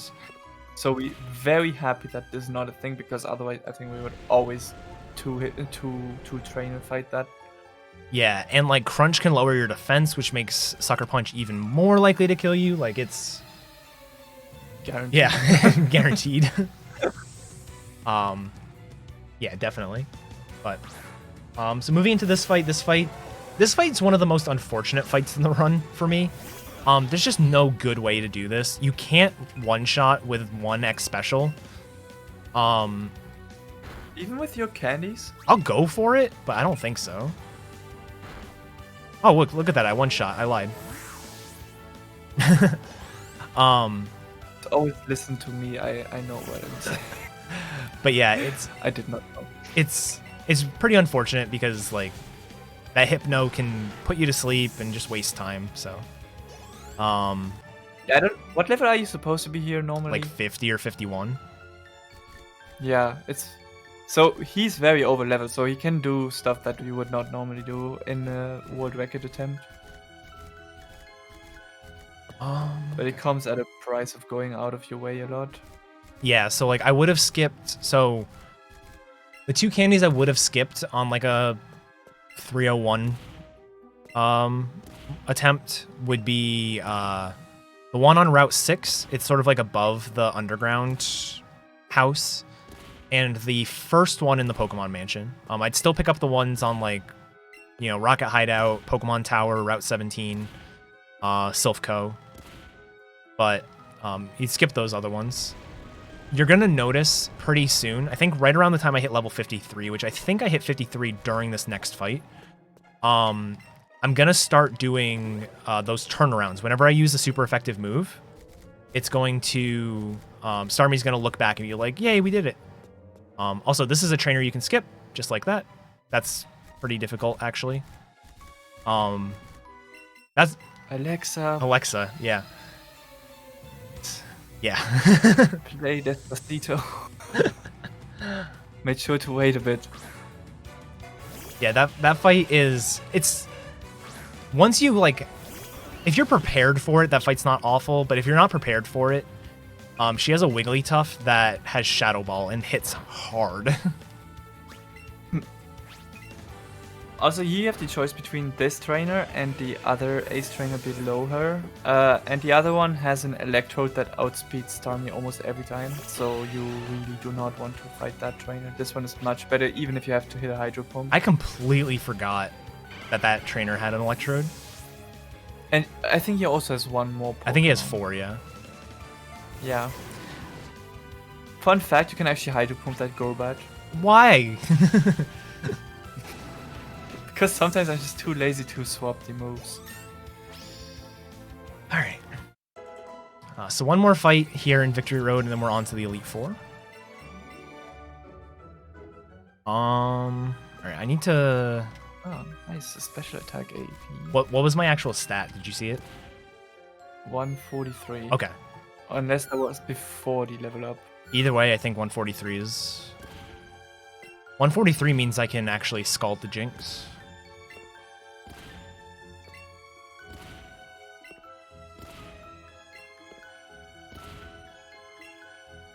Isn't that already good enough now to +6 Dragonite guaranteed? Yes.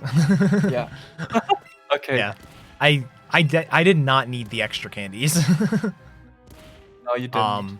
Unfortunately, aside from the one that I got like in Mansion after looking at Starmie's stats, although to be quite honest, I think I was in the middle of explaining something at the time, so I didn't even look at the stats until I taught Scald. But if you're getting extra candies, a lot of the ones that you're grabbing are before you even get to see your stats. So, yeah, it's just unfortunate. Oh wow, and you can even Hydro Pump everything on Agatha. Wow, that sounds smart. To save the turnarounds. I'm not doing that. Man.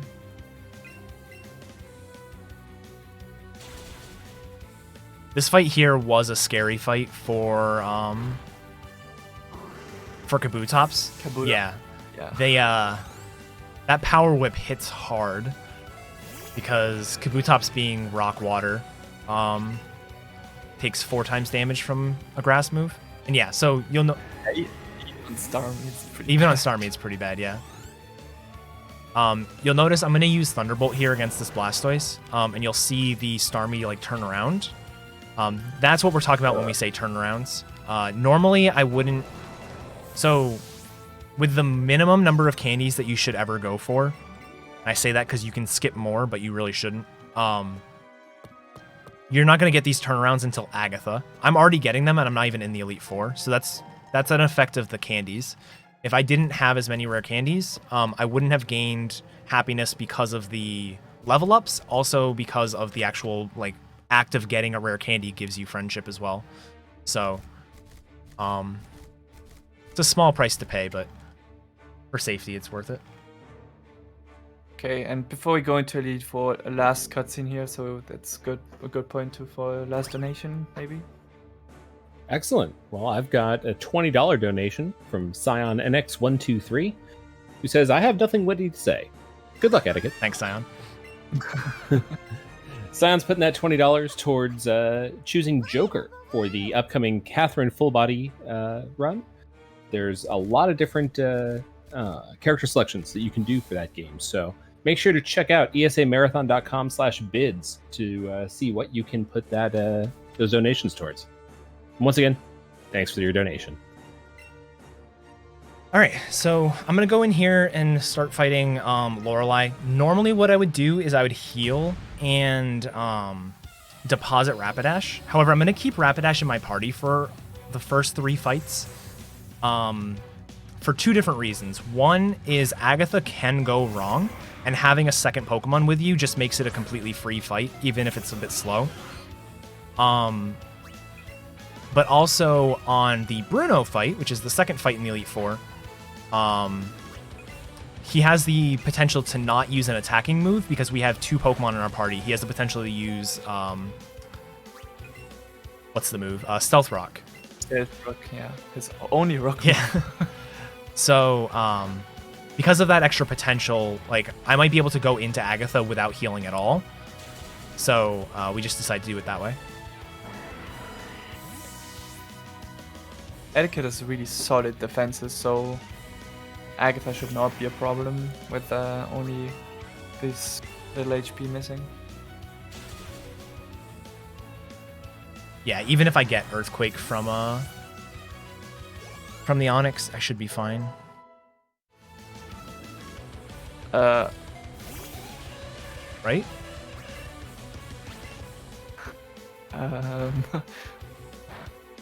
I just Thunder Shocked, or Thunderbolted the Jinx. Whoops. Wait, now you're no longer Yeah, fine. now I'm no longer fine if I get, or actually, I think even in general, right? No, it was fine. Actually, okay. What was my... No, actually, you're still fine if you get... Stealth Rock. Okay. Yeah. What was my actual defense stat? Just so I know. If you remember. Okay, hold on. It was 107 when you were on Dog Trio. So now it is like It's gonna be like 113 11. almost. Yeah, maybe. So 113, you should take at most 80 damage. Actually, I'm gonna level up here anyway, so we'll see it. Yeah. And by at most, I mean 15 and 16. Yeah, I know. I've got the chart up now too. Okay. Yeah, so one of the nice things about this run in general is kind of weird to route, because your starter always has 31 IVs, so you never have to worry about stat variance, except for the fact that you're gonna have different amounts of experience from run to run. So sometimes I'm doing this fight at level 15, sometimes I'm level 16. So the Eevee section is kind of weird to route, especially once you get to like the Route 9, 10 Rock Tunnel section. On the flip side, your Starmie almost always has the same level from run to run for each fight, but you're going to have different stats each time. So because of that, we have a lot of like offensive and defensive damage ranges calculated out and put into the notes. Wartab is someone who definitely goes over the top with it in a good way. And like always details it out like by stat, by IV, all that kind of stuff. And it's usually really useful. It's one of the best things to like help optimize a run. Because like if you didn't have this, it would always say like heal to full to go into Agatha. Or heal to like 93 because it can do at most 92. But with my defense being 114, I know that a crunch is going to do anywhere from 68 to 82 damage. So I live crunch fine, unless it critical hits. But if it critical hits, then, I would probably die anyways. I would still heal it because you can die to crunch plus quick attack. Oh yeah, you're right. Man. I'm sorry. Alright, you know what we're going to do?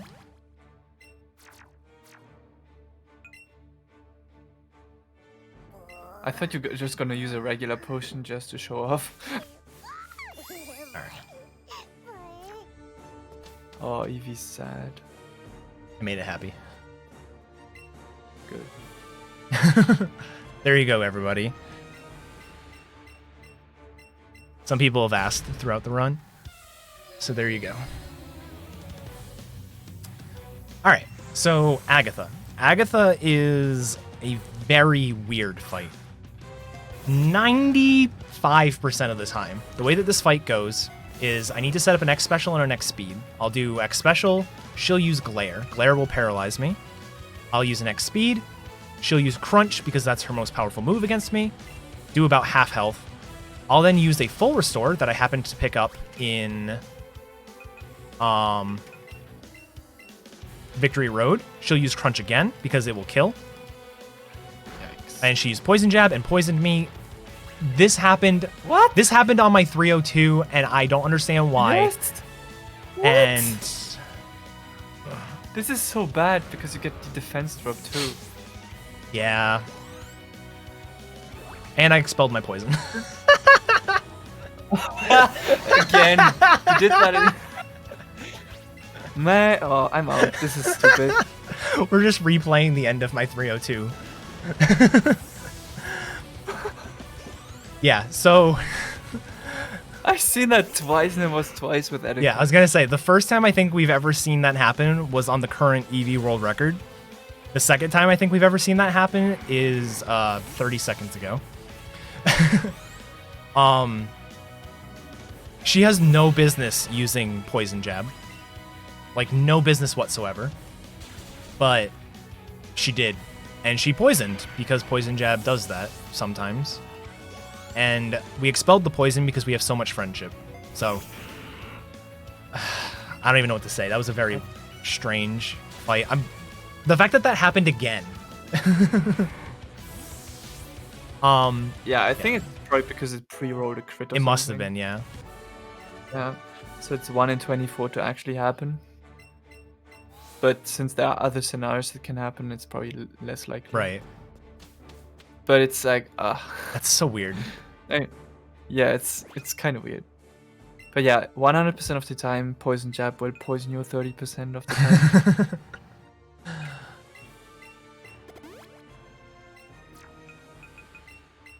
Alright, so I'm going to go ahead and save before these next two fights. You'll actually notice this is the first time I'm even saving during the run. This run is relatively safe throughout.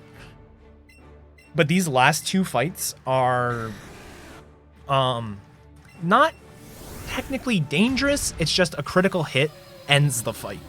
So, just because of that, we're going to go ahead and save before both of them. We're late enough in the Elite Four that having to redo the Elite Four would be really bad. Let Lance decide.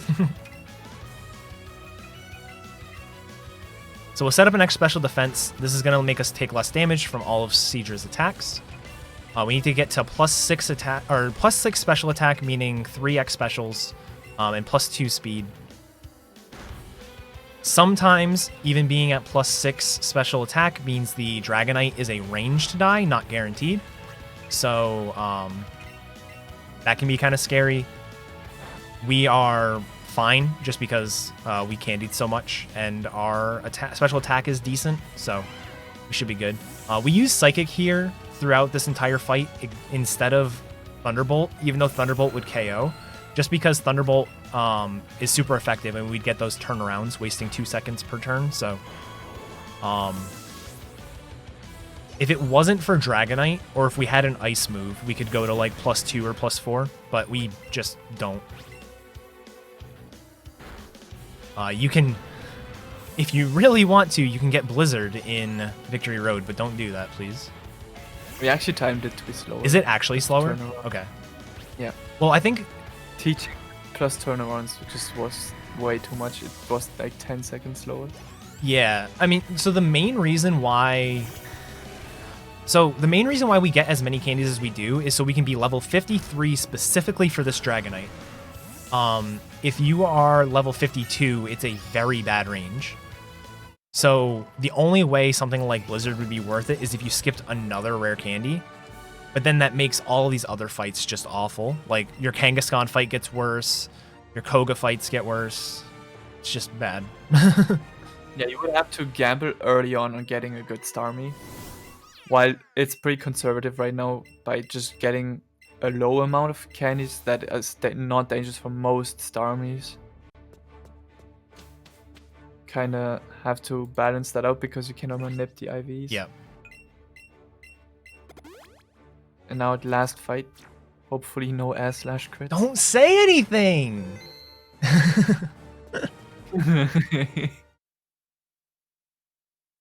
And that is the final movie to skip. We actually didn't mention when I skipped any of the movies before. You skip a movie when you get your starter Pokemon, talking to Bill, leaving the SSN, going to the tower, and then here. So there's 5 total.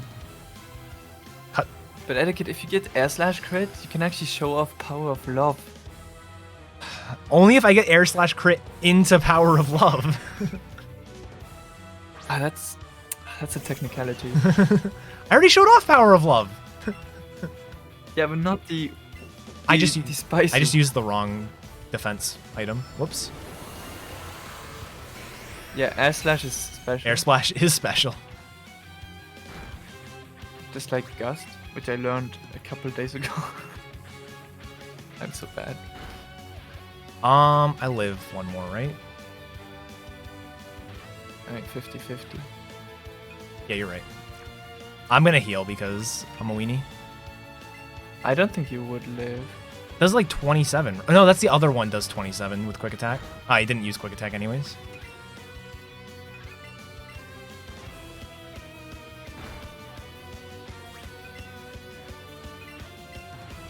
Eddaket actually scaring you today. Why? I can technically go for the +2 kill here. It's like 75%, but I'm not going to. No, it's 100%. You're level 55. Yeah, but my special attack isn't like perfect. What did you have? I don't remember what I had at 55.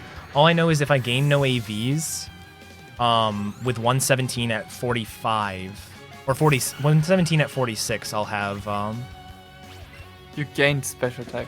I mean, I'm not. Yeah, yeah. It's better to not. Yeah. There's a faster way to do this fight if you, KO the Pidgeot at +2 with Thunderbolt.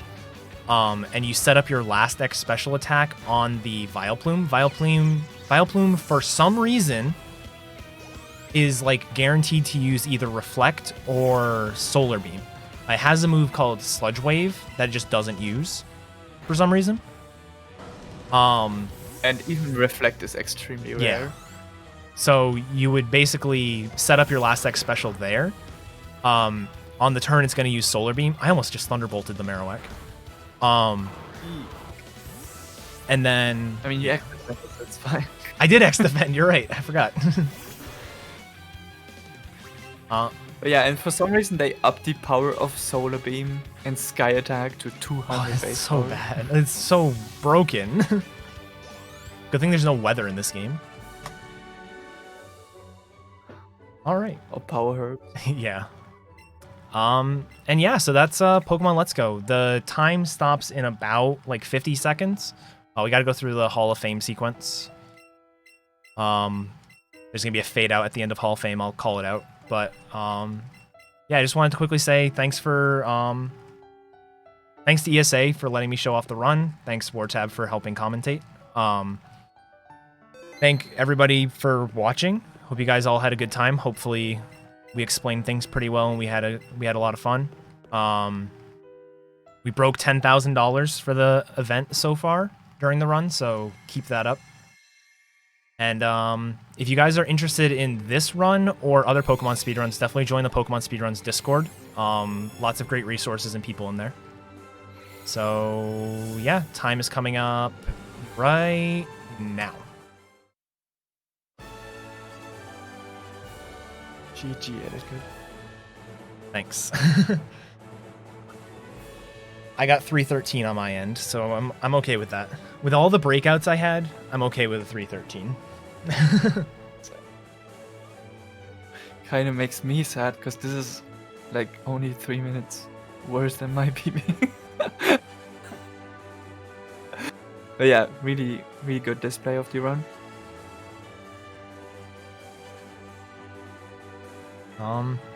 Yeah, like I said, if you guys are interested in this run or other Pokemon speedruns, join the Pokemon Speedrunning Discord. You can find a link to it on any of the games on speedrun.com. I think it's not necessarily on the sidebar. It might be in the forums, but there should be a link on each one of the games. There's a channel in the Discord for each each game, each generation. So definitely go in, poke around, say hi, that kind of stuff. And yeah, that's pretty much it for me. Right on. Well, thank you so much for that amazing run etiquette. Thank you, Wartab, for your excellent commentating. And yeah, coming up next, we're going to have Raichu MGS running Metal Gear Solid 3 Snake Eater. But before that, we will have a short intermission. One other thing is that's the end of my shift for the night, so I'm going to leave you in the very capable hands of Bowie the Hero right after this next intermission, and we get into Metal Gear Solid 3. Thanks, everyone.